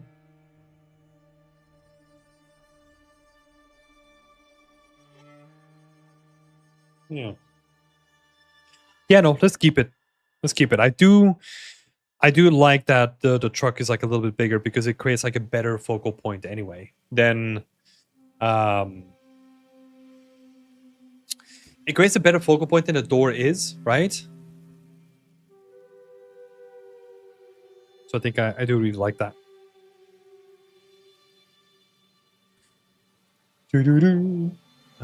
Let's see. I had the same thought too, so I closed the door. Oh, right. Did you have it open before? I didn't even notice. Oh, right. From this angle, you can barely see it. Yeah, but I got it. Yeah, okay. Okay, that makes sense then. Let's keep the car close. Makes a lot of sense. Make it a bit bigger. I would still say, and I'm going to be annoying here, there's still way much more that you can do with the vertex painting. I don't know if you had time to do that yet. I like the increase of like the snow here, right? But I want to see more breakup in the large surface, right? So, I don't know, here especially, there's like more slush and more like, I don't know, subtle vertex painting to blend it.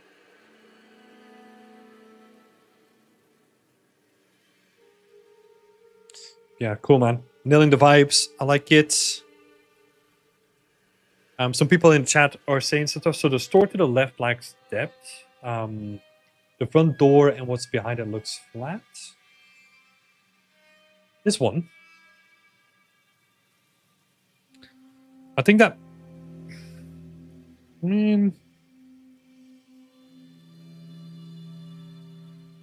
yeah. Maybe because the glass doesn't really read as glass, right? It's just super transparent. Maybe that's why. But I don't really agree like otherwise. I think there's a lot of depth in it. Plus also like it's almost like a secondary or tertiary thing, right? So I don't really care too much about it per se. But I'll leave the actual application to Owen, right? Because maybe there's something in that feedback that is relevant to him. Sorry, I don't want to be annoying.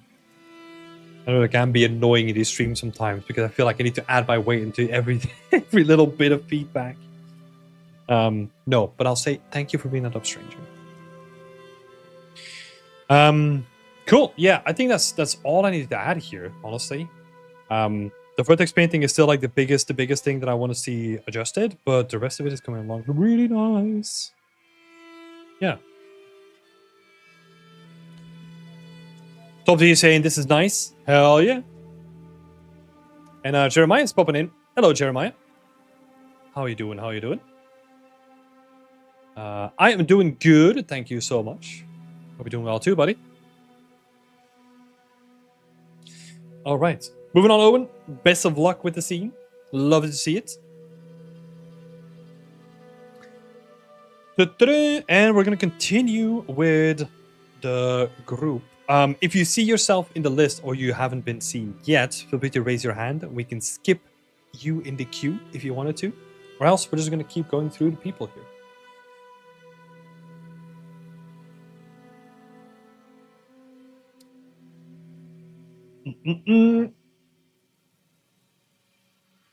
Top G. There we go. Let's move you in front of the queue then. I can't do it without fucking up my setup, that is. There we go. Okay. Interesting question for your side. Your question was basically, hey, do I add a trim sheet? And I just stopped reading after that point, and I was like, wait, what? Why would you want to add a trim sheet now? We're like final stages, polish. You're still thinking about like adding new content? Let's read, right? Where's the scene? Here it is. So I was wondering to get guidance on the scene if it would benefit from having a trim sheet and would need it. I was thinking maybe for the wood end caps, but maybe the patterns to apply, but also maybe to apply patterns to the hand clothes on the second UV. The patterns with something that I can mix and match to get a lot of variety and maybe get one more dinosaur in there. I think, man, to start adding new content now feels almost like a waste of time, in my open opinion, right? Because we are literally like in the final stages. So I think what I would want to focus on is post-processing, volumetrics, anything that can add like depth without like minimal changes to the actual content of the scene, right? That's where I would potentially like focus my attention. Or stuff where you're saying like, hey, maybe the texturing of this door is like a little bit basic, right? Which might actually be a point of feedback. Focus on those things that can give you like easy wins, right? Maybe you can do something where you add like an opacity mask here, so that you can have like a couple of frayed edges on some of the clothing to kind of hint at the passing of time. I wouldn't start making like a bunch of new content, honestly. I would just focus on the final presentation and what the final push of like really getting there, you know, the details, like basically the easy wins that can elevate your thing to the next level. That's what I would focus on.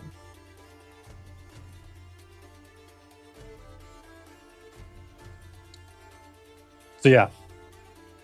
So I literally wrote that down here, right? It's like, do I add a trim sheet? And I was like, too late for that, no? That was my initial reaction. I was like, huh?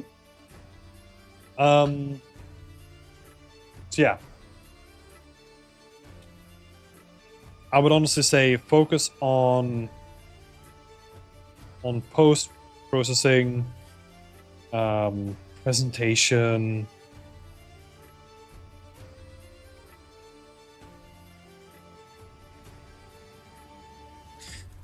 I see. I thought it would have been a negative not to have one. No. Totally not. A trim sheet is a tool to do a specific type of asset. It is not a checkbox that you should force into any environment. And this is a good tip for anyone out there, right? You shouldn't try to force everything, every workflow, every program into a single environment. I am of the opinion that that's a complete wrong approach. What I want to see in your portfolio is maybe a couple of pieces that are very focused on individual things. So let's say you do a trim sheet project. Sure, make a modular kit, right? Flex those two skills together because they work in tandem.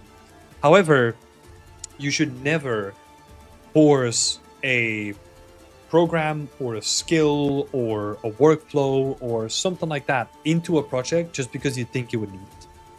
It's always the needs of the project that come first. So if you pick a concept, you break it down into like what you think the best workflows and programs are. If that doesn't include a trim sheet, then that project is not going to have a trim sheet, which is fine, right? Because I think you're going to have more negative reactions if I see that you're forcing in a trim sheet into an environment that doesn't need a trim sheet. Because now I'm going to be questioning you as like, wait, you're trying to slap like a trim sheet and all this stuff. Like, why not use like, I don't know, an atlas texture or a unique texture or something like that, right? Or titles, whatever. So yeah.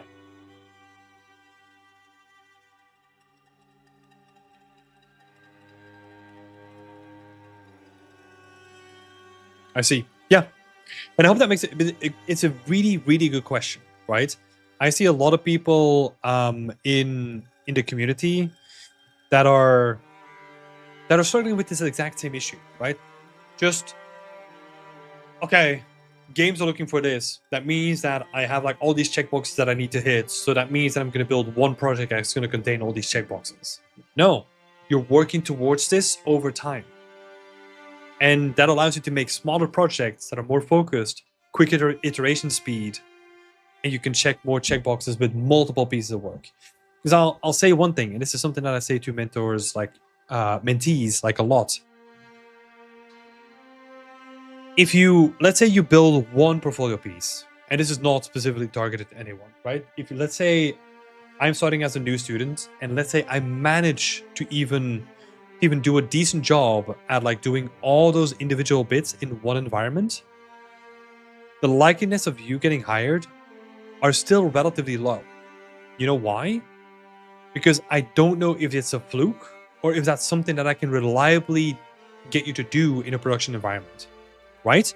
So that's why I want to see you do like two things, because now I can see like, oh, the one thing wasn't a lucky thing. Like you can actually do the work, right? Because you, with more projects, if they are good enough quality, you are it's like a multiplier of trust that you add onto your portfolio. If you just have one piece, now everything needs to come from that one piece, and it is very difficult to attach a lot of trust with that unless it is like above expectations, which for a lot of people, honestly, it's just not going to be, and that's fine. So try to already anticipate that and build something that is more sustainable for your portfolio. Smaller projects focused on individual skills, or maybe 2 skills maximum, so that you can build more projects overall. You can build over time. That's better.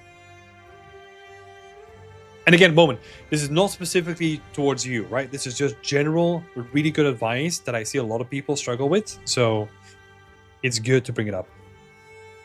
You're saying, what about in general, every clothes has like no patterns? I feel like it might read the same.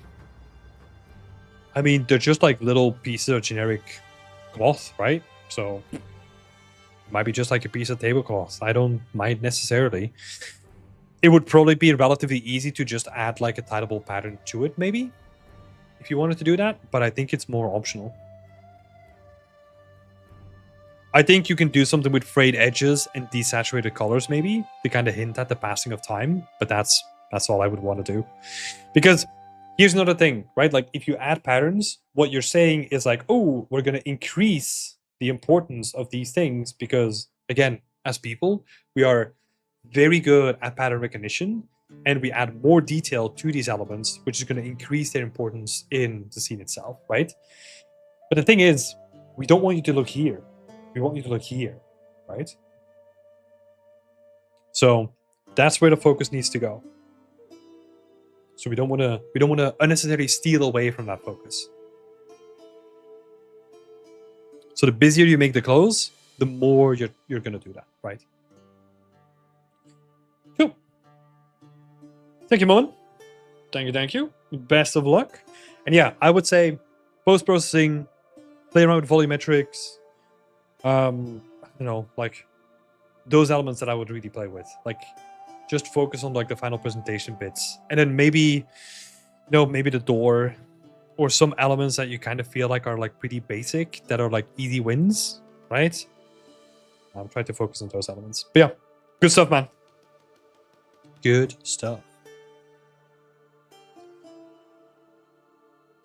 Let's see, Jeremiah saying, doing good, man. Just feels good a bit now that the Forza dump has been done. Oh yeah, I saw everyone posting their work. I still need to go through all of it. I need to have a check it all out. Yeah, that's awesome, man. Congratulations again.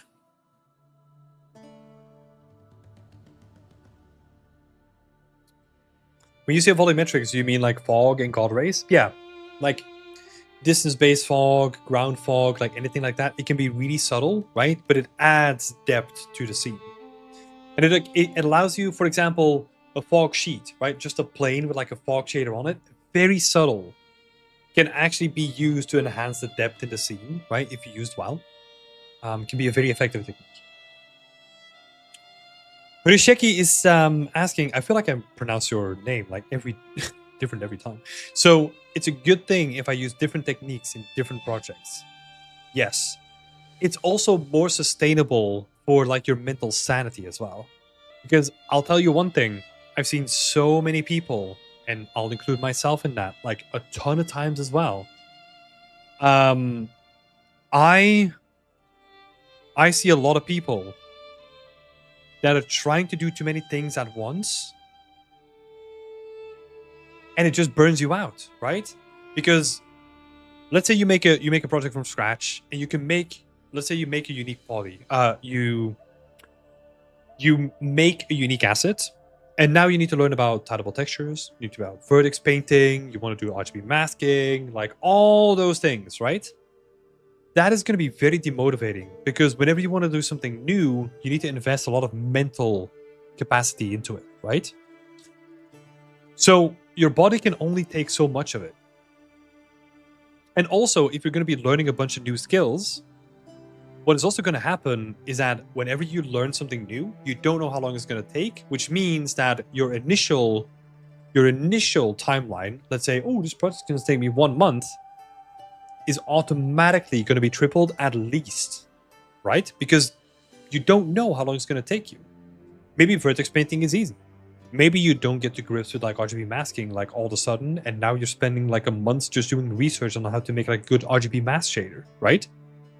It is valuable work, but I can tell you if you spend the, I can already tell you from experience that if you work for a month on one thing and the only thing you're doing is faffing around in a material editor, like trying to make the combination of different things work, demotivating as fuck, right? Unless you're really into that stuff. So that's why my advice has always been, go small, pick a concept, focus on one skill that you want to learn, right? It is totally fine to also use Megascans, for example. I keep bringing up like these great examples. I'm kind of over time building a catalog of like examples that I can throw at you, just to kind of give you an idea of what I mean.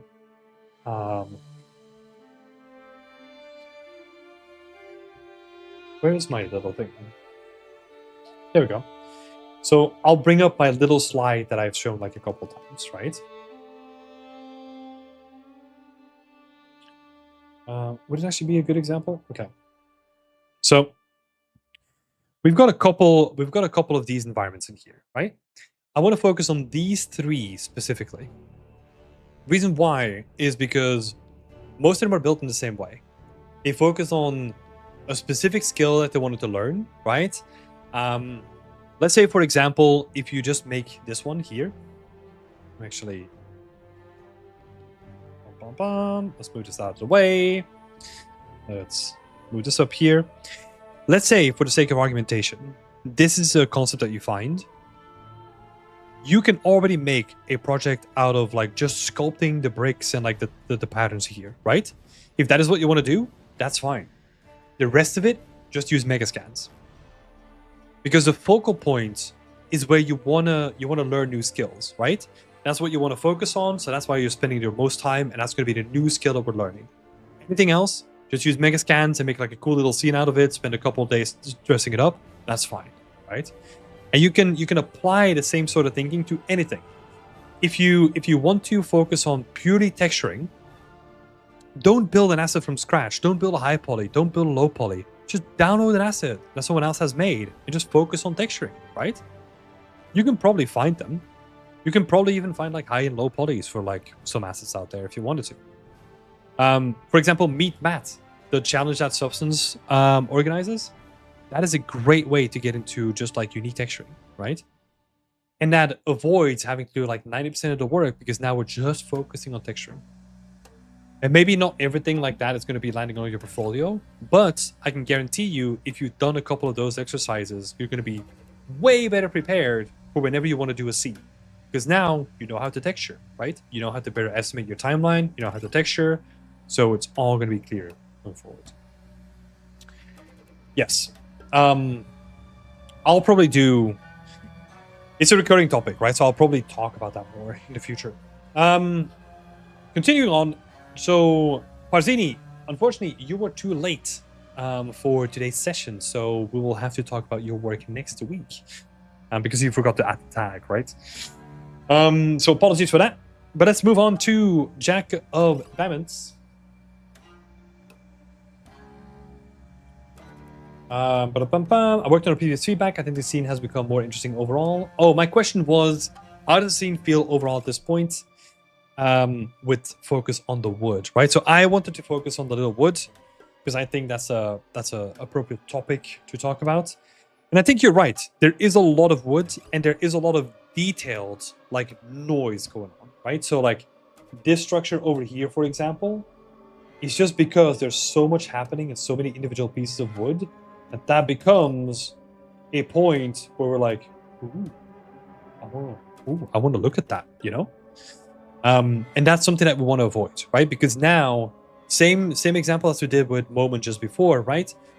We are actually shifting the focal point away from where we want the focus to be. That means that we need to reduce the amount of detail or the amount of wood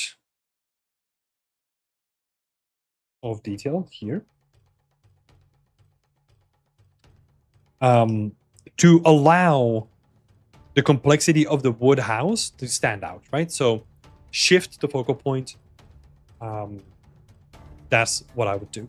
So yeah, quick one here. I think we're gonna do some quick ones after this. So yeah, that's what I would focus on. I think honestly, it's almost a shame because I do really like the way that you built up the little dock area. And I think you've done a fantastic job, even in the blockouts, to have it make sense, to be structurally sound and all that kind of stuff. So it's really, really well constructed. It's almost a shame that we have to then make it less so, to then move it over to then move the focal point back to the build, right? I'll give you one recommendation. Here's another example, right? So instead of removing all this stuff here, you could potentially also try doing something with like a large piece of cloth or something, right? The reason why I'm thinking about a piece of cloth is because it's just like one almost solid kind of shape that kind of helps you obfuscate what is happening there, right? Or maybe cover it up with some bushes or something like that, you know, as best as you can. So there's a couple of options. One is removing it. One is turning it into like as big of a solid shape as you can, right? To remove all the noise. Or partially cover it up with something else, right? Some options there. Yeah. But thank you, Jack. I appreciate it. Yalmar is up next. Yalmar did some really cool updates to the totems. I love what you've done here. So really good stuff. Let me actually see. Is there anything that sticks out where I should move or remove or add? The first thing that comes up to me is you added the totems, but I would still make them visually stand out because right now they kind of use the same pattern of wood, right? Give them like a slight color overlay or something like that so that they look like totems that are maybe like newly carved or something like that, right? The difference between the colors doesn't have to be too much, but I just want to make it feel like they stand out because especially when we look at, for example, this one in the foreground, right? It almost feels like it's a part of the structure, which is not what we want to have, right? These would almost be like warnings against people coming into this territory. So yeah, that would be my main point of advice. And especially focus your attention on like the ones in the foreground, right? Because they're going to be important. But I mean, if you're doing it for other ones, you might as well do it. And I love the little addition here, you know, little props, little storytelling. I like it. I like it a lot. There's potentially some cool stuff that you can do with like hanging things as well. And I'm thinking about like, you have a rope already. You have like an urn kind of thing. You could almost have just like a rope hanging here with like, I don't know, one of those vase things just like hanging from it, you know? Maybe you can do that with like a couple of things.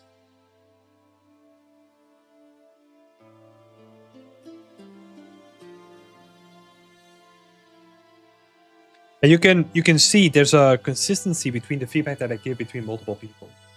As in the later stages of a project, my feedback is always focused on looking at what is available and seeing how we can squeeze more out of it by doing minimal effort, right?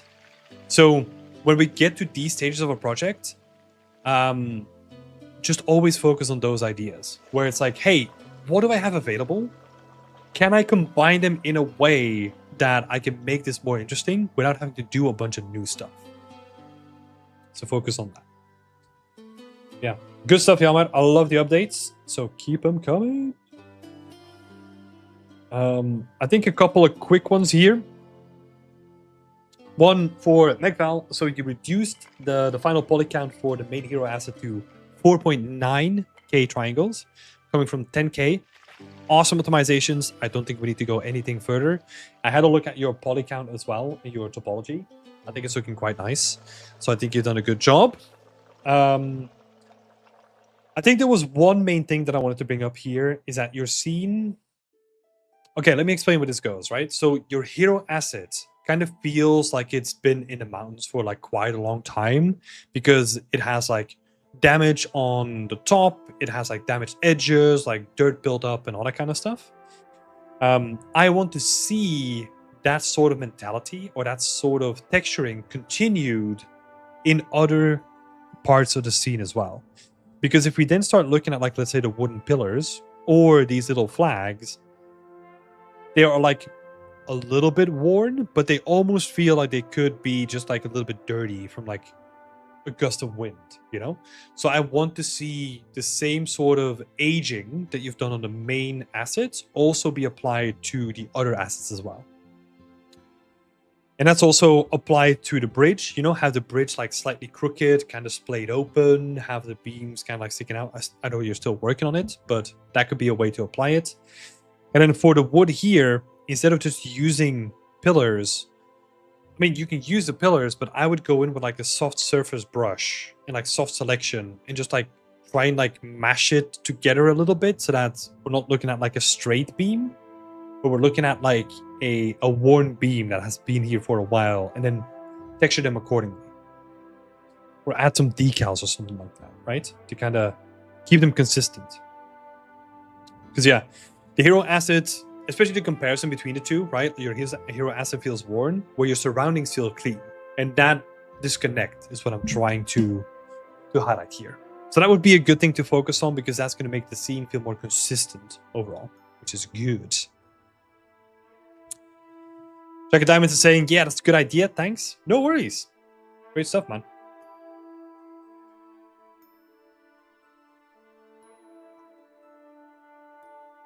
So yeah, thank you, Megval. Good stuff. Artyom is next.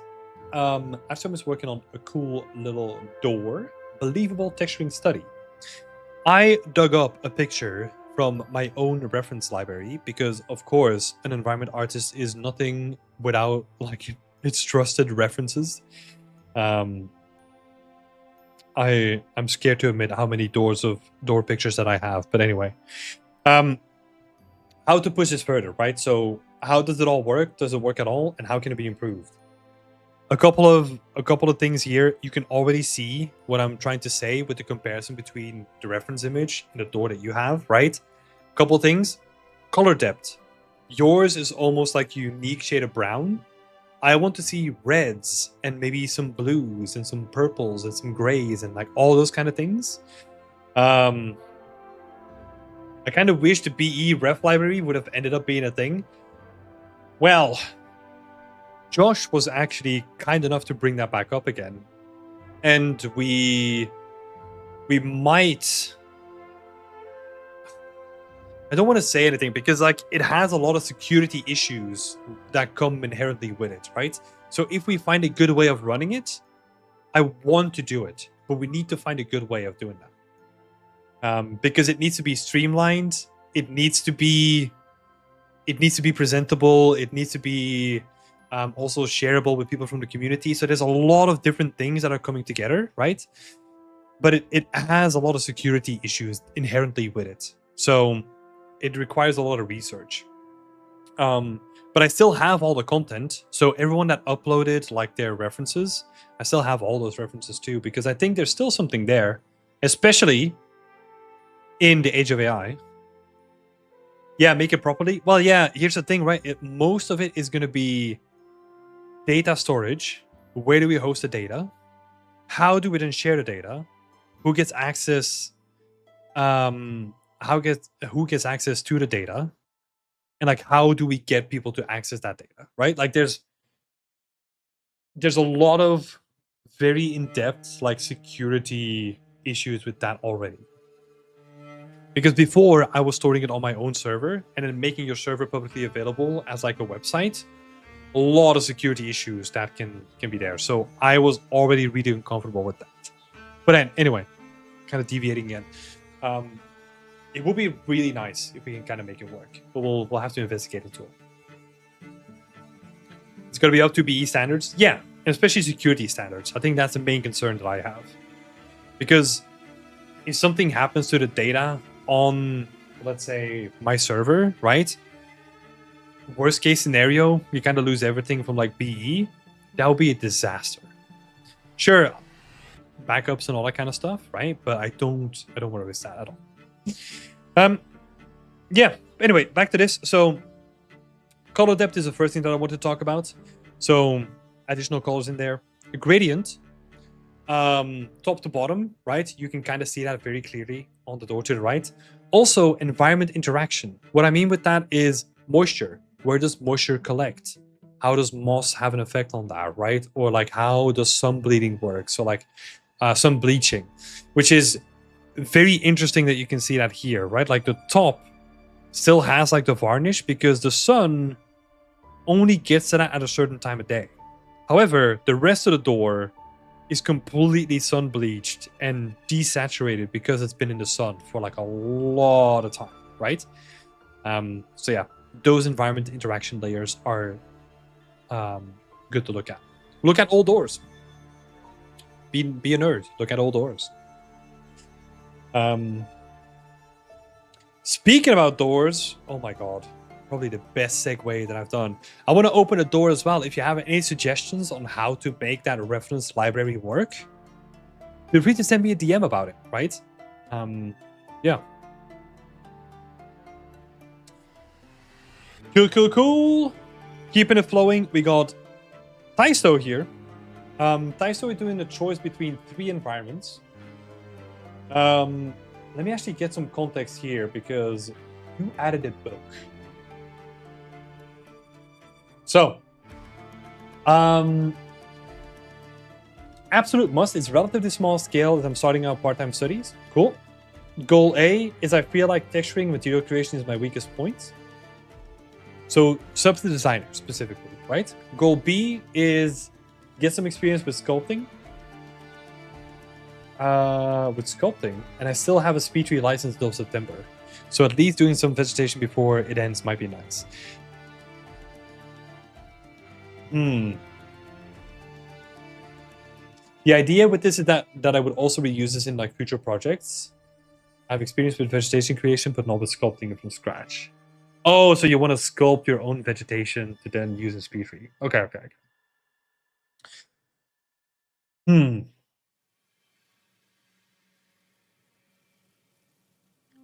So here's the immediate thing that I can see, right?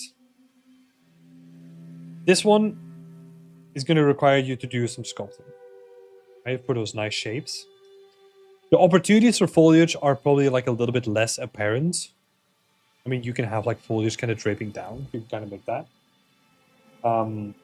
But once you do have your sculpting done, you can then use those assets in Substance Designer.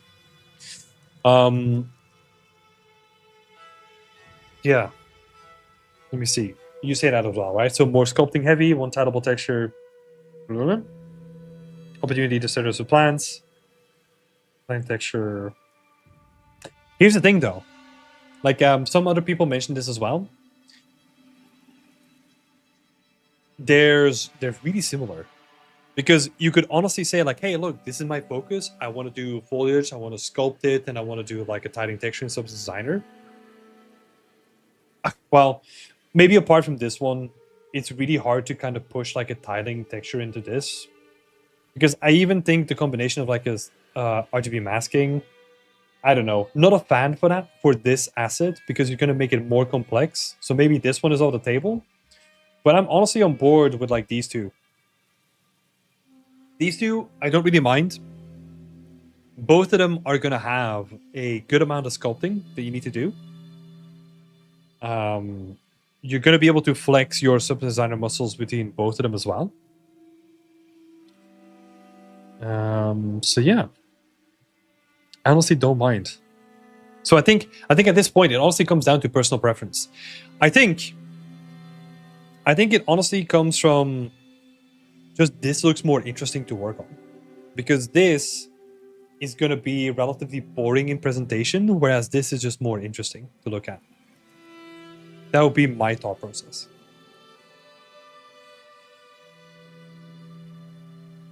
So yeah, here you go. We got a winner. So number 3 gets a star. Beautiful little star. Cool. I queued up. We've already talked about your work, McFowl. Sorry, I didn't know that you were coming back.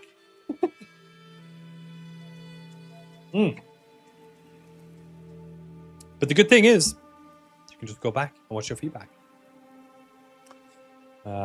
Ooh, yes, sir. Let's go. Cool. Easy choices. Well, it wasn't that easy, to be honest, but because they were so similar, you know, they were so similar. I think the easy thing was just like cutting out like the first one, right? Because that's, I don't know, we were kind of forcing the pipeline into it. But the other two, relatively similar. Right. Let's keep going. Let me actually go with at X or Bryce. I'm mainly looking for feedback, overall global atmosphere, first impressions, composition, camera angles, and level art. I would also love to know what catches your attention, what feels off, distracting, or unclear, and whether storytelling comes across clearly. I'm open to additional feedback or critiques that may help improve the scene. Okay, a lot there. Let's focus it on one thing. Since this is your first time, first of all, welcome to the community. Love to have you. I tend to focus it on one question per week. And I obviously, if you give me the choice to pick, I'm gonna scrutinize the story a little bit, right? So you added additional story elements onto the scene, which I think is an interesting approach. Yeah, it's more showcasing like level art, right? Like level set dressing and all that kind of stuff, which is interesting. I wouldn't build, just for the sake of example, I wouldn't build your whole portfolio out of this, because that's not going to get you a job. But it is good that you have like I said before, right? A small focus project on like, hey, how can I infuse like a story into the scene? The issue that I have with the story that you added though is that this is the focal point. This is where you added the story. Right?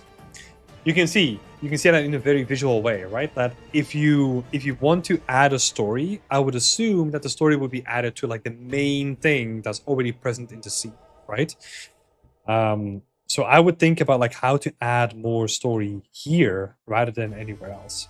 Or even if you're doing something like this, right? Like camp of people settling in the area, how did that affect the church, right? In this case. Or how was the church reactions to it? Or maybe they've taken over the church completely, something like that, right?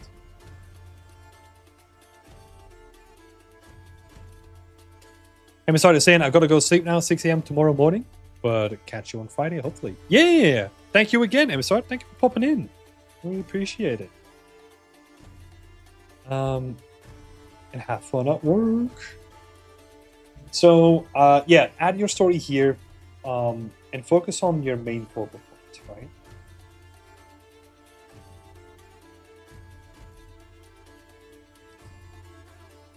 And then there's a couple of extra things, little bonus things. Whenever you're carving a path, right? I love that you added like snow and changed the whole scene. I would still carve a path into the terrain and kind of hint at like traffic in the area. You can have people coming and going to the camp and then also towards like the church as well. Add foot traffic, add decals, carve out like a little path. And then also, since we're talking about like adding story here, maybe there's something that we can do with a light coming from the door. Maybe there's like a guy here with like the same banner that's trying to convince those people to kind of let them in or something like that, right? So something where we can tie the story from this camp being here together with the main church, right? An obvious thing would be, of course, that this place is like taken over by this camp, right? And now it's like a military staging area. Maybe the church is like kind of broken up as well because they're like actively under siege or something like that, or they're using it in like fighting. I don't know. No. Yeah, tie the story elements together.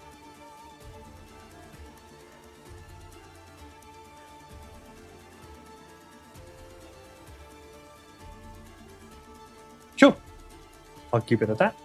And thank you for your post. Love to see your work. And I think, yeah, beautiful way of like relighting a scene. I always love like a good, cozy, snowy vibe. Yeah, good stuff. Breaking it up and making everything work should be fun. The bridge should also be done before the weekend. Let's go! Let's go make Val! Hadzino! Been a while since we talked about your work, I think. Questions, thoughts on the current scene, and improvements on texturing. Yeah, we'll talk about texturing, right? Since that is where the main focal point is going to be here. I added an example of, again, another picture that I took when I was visiting Italy, like a while ago now. This is from like 12 years ago, I think. Yeah. You can actually see like the difference in like the material work, right? And I think what is most important to what I want to highlight about the material work is think about where most of the places of soot and debris and like all that kind of stuff would be, right? So you added like in the crevice. That's a good start. But I think it's also gonna overtake this, and then the thing that is sticking out the most is probably gonna be like the less destroyed, right? Like the less affected by the damage. And also what I would always try to focus on is blending things together, because now I can really see like a sharp silhouette here.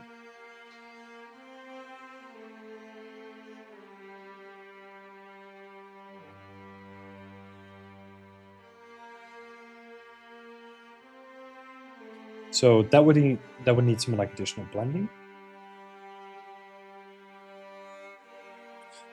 And that can probably be applied to like a bunch of stuff, right? So like here you have a sharp edge, like here you have a sharp edge. So wherever you have like things coming together, you want to soften that edge up as much as you can. You can use your AO map for this, right? To kind of help you with this stuff. Yeah. I think really solid base. I mean, base, you've done a good job texturing so far already. I like what I'm seeing. So yeah, really good stuff. Really quick, easy win on these like cutouts.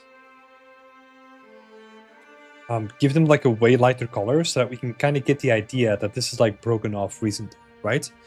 So it's going to be fresh marble underneath, and it's going to be like a worn marble surrounding it. So making that difference like really apparent. Same thing here, right? Like this thing that's broken off, have like a lighter color. Because yeah, you have to think about it. Anything on the surface is going to be like dirty and damaged and all that kind of stuff. And then as soon as you break it off, it's going to reveal a layer of fresh marble underneath. Yeah.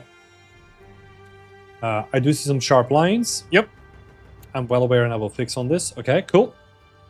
I also started texturing it using one texture set. A 4K texture. That is cool, man. Great amount of optimization. I like to see it, and it looks really, really good. Yeah, you can be proud of it. I know this was a struggle, but you've done a great job, man. I would especially focus on like all the straight lines, all the little disconnects, like all the straight edges, like not the straight edges, but like where you see like sharp lines, especially in your case, right? Try to remove them as best as you can. Really be nitpicky with your work at this stage. Yeah, and then some examples of some personal references, so you can kind of see where dirt like ends up in the crevices and all that kind of stuff. Another potentially interesting thing to do is look into subsurface scattering. If it is going to be a marble, you can kind of see that here on the edges, right? It has like a slight it lets light through, like slightly. So that could be something to add like life to your material as well, if it's going to be made out of marble.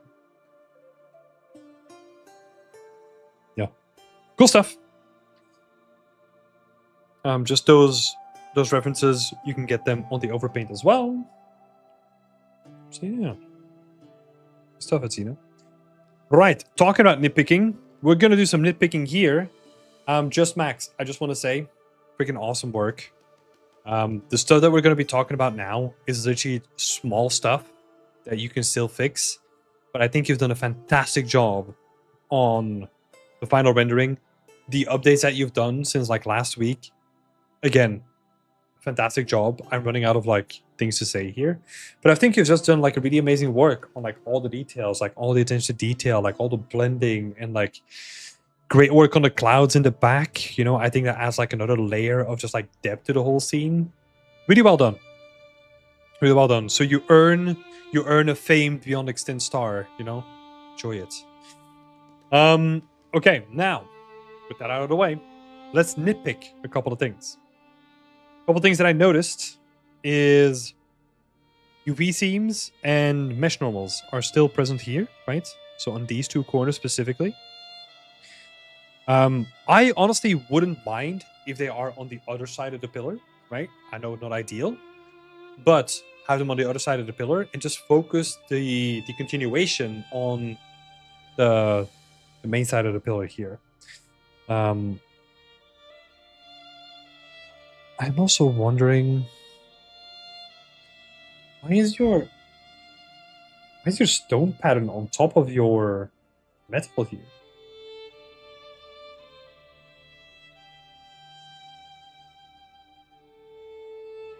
What? That is confusing. Is that not even metal? Is that just using the same material and just using the same projection? Weird. Okay, continue nitpicking. You have like a decal or something here. Really visible because it is like a pillar that is like really focused on the silhouette. And you can see it directionally that a decal is like on the top of it, right? I would just focus like the decal just like on the top face maybe. And then maybe have like another decal that kind of goes this way, another decal that kind of goes this way. You know? Just to kind of break it up a little bit. This is not a nitpick. I think this looks awesome. This specific area where like the roughness of the water like interacts with like the stones and stuff, that looks amazing. I wonder if we can make that, if we can replicate that in other places as well. If that would be a thing that you can do, like in certain areas, that would be a winner. Especially around like areas that are like watery, right? Like let's say here, yeah, let's say here or maybe here. If you can replicate the way that this captures like the highlights and stuff, that is awesome. That's like the money maker right there. What else? Let's see. Small repetition here. You can kind of see like there's a row of bricks here, row of bricks here, row of bricks. Those things. Small repetition. All your chandeliers are hanging in the similar direction. So we have like one here, one here, one here. They all just hang to like the left. And the last thing is you can see slightly through this door. That's it. I know. Annoying, nitpicky shit that I just wanted to bring up. But that's what you have to do with a project like this. I think you've done a fantastic job again. So it is worthy to be nitpicked upon, you know. But yeah, amazing stuff, just Max. Like really fantastic stuff. I think you nailed the color correction as well compared to last week. Fantastic job. So yeah, honestly, awesome stuff. Yeah, really a project to be proud of. Great stuff. Cool. Let's move it all on. Move it along. Two more. We got Science Hedvig. Where are you? The list here. There we go. Oh, thank you for replying, Science Hedvig. The first question is the major thing I'm curious about. Okay, thank you. What do you think of the overall lighting and post-processing? Cool. So, I'm just going to make it easy on myself.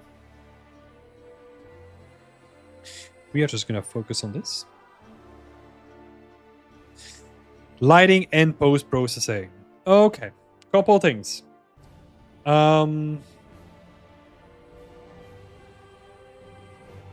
Shadows here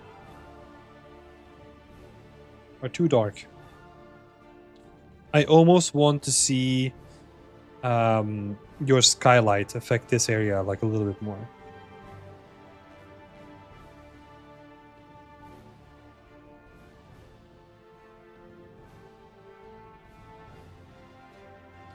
I'll give you a tip. So wherever I cannot see the distinguishing, well, it's slightly different on my Wacom, I gotta say.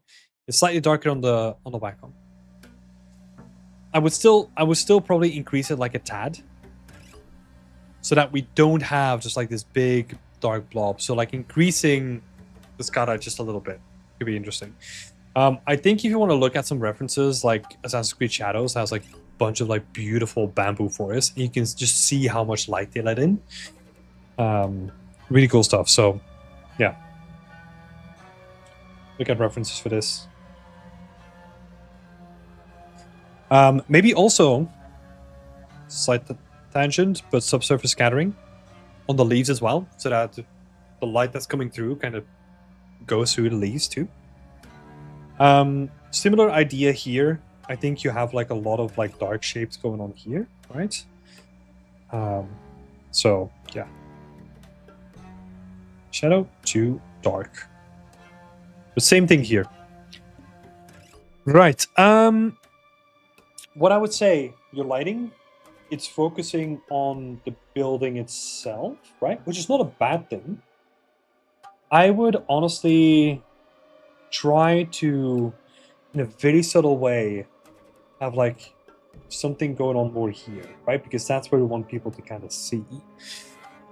I mean, the umbrella is a good shout, you know? Umbrella is like a good point of like contrasting colors. Maybe we can see the interior just a little bit more brighter so that we can see this like statue, the shrine, kind of stick out more.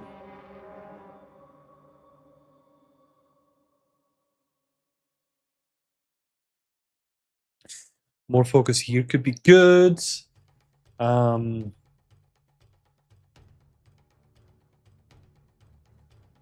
see. Yeah. I think maybe another thing is volumetrics.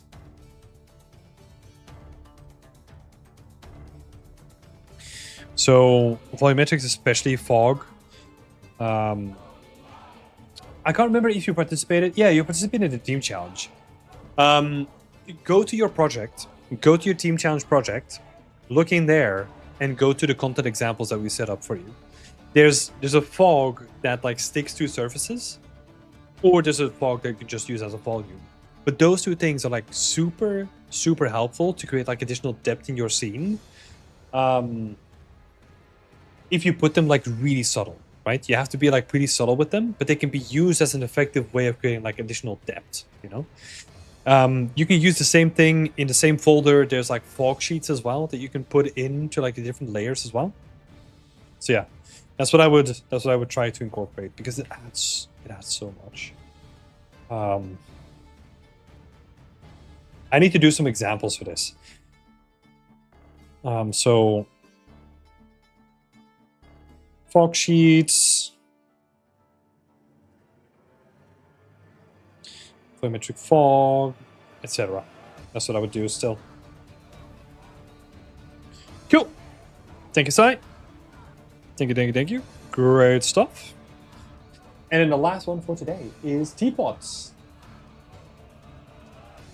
I feel like it's missing like that AAA look and feel.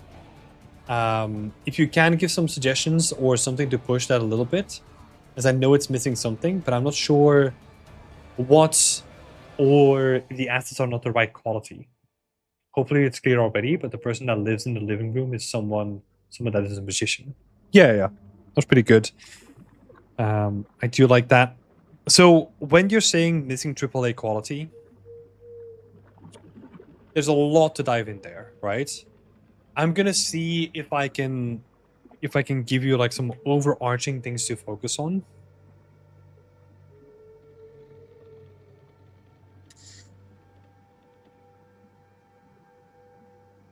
AAA quality. So, first of all, mesh quality, right? Or like geometry quality, whatever you want to call it. That is like, you know, where you see faceting or anything like that, or just that a mesh feels like really simple. For example, like the fireplace. feels pretty basic, right? It just feels like a box with an inset with an ornament attached onto it. To me, it doesn't really feel like an actual fireplace, right? So for that, we're gonna need references of props, right? Second thing, individual texture quality. And those two things oftentimes go hand in hand, right? So for example, when I talk about like texture quality, let's see, Top G is saying the floor. I feel the floor needs a lot of roughness variation. I think there's an opportunity to bounce light from the fire. Yeah. And I think also, like what I was going to say is texture quality goes in like a lot of different facets, right? But this wooden plank floor, see, you did add some geometry, so I like where that is going. So you're noticing things already, right? But still, if you want to make this AAA, and it's again annoying stuff, like we want to match the titleable pattern to where it makes sense for the floor to align with that, right? Because no one would cut this out of this to then attach it to like the latch, right? Small thing there. If we're doing something like this, then we probably want to see like individual panels, because it is our main focal point. So this is where we want to put the detail, right? And this is where I mention your textural detail in this case is going to coincide with your mesh detail. So yeah, individual planks that are textured really nicely with Top G suggestion in the chats, like have more roughness variation, spend more time making it look like really nice. There's some weird funky like normal information going on. It's almost like the normal is like doing this, right? It just feels like really weird. Let's see. And then also, you know, small stuff where it's like a decal to like indicate that like they rushed into it, or decals on this area because something got spilled, right? So that's like an opportunity for roughness. That's again texture quality. And then also blending, very generic again, but like blending everything together, where let's say you have this like worn wallpaper, like organic kind of stone wall kind of going on, right? That wall is not going to be straight. I can guarantee you that. But this wall is going to be like worn by itself, which then also means that probably the wallpaper is not going to be consistent. So there's going to be like an edge that is broken here, which is then going to cause like a couple of cracks here, maybe, right?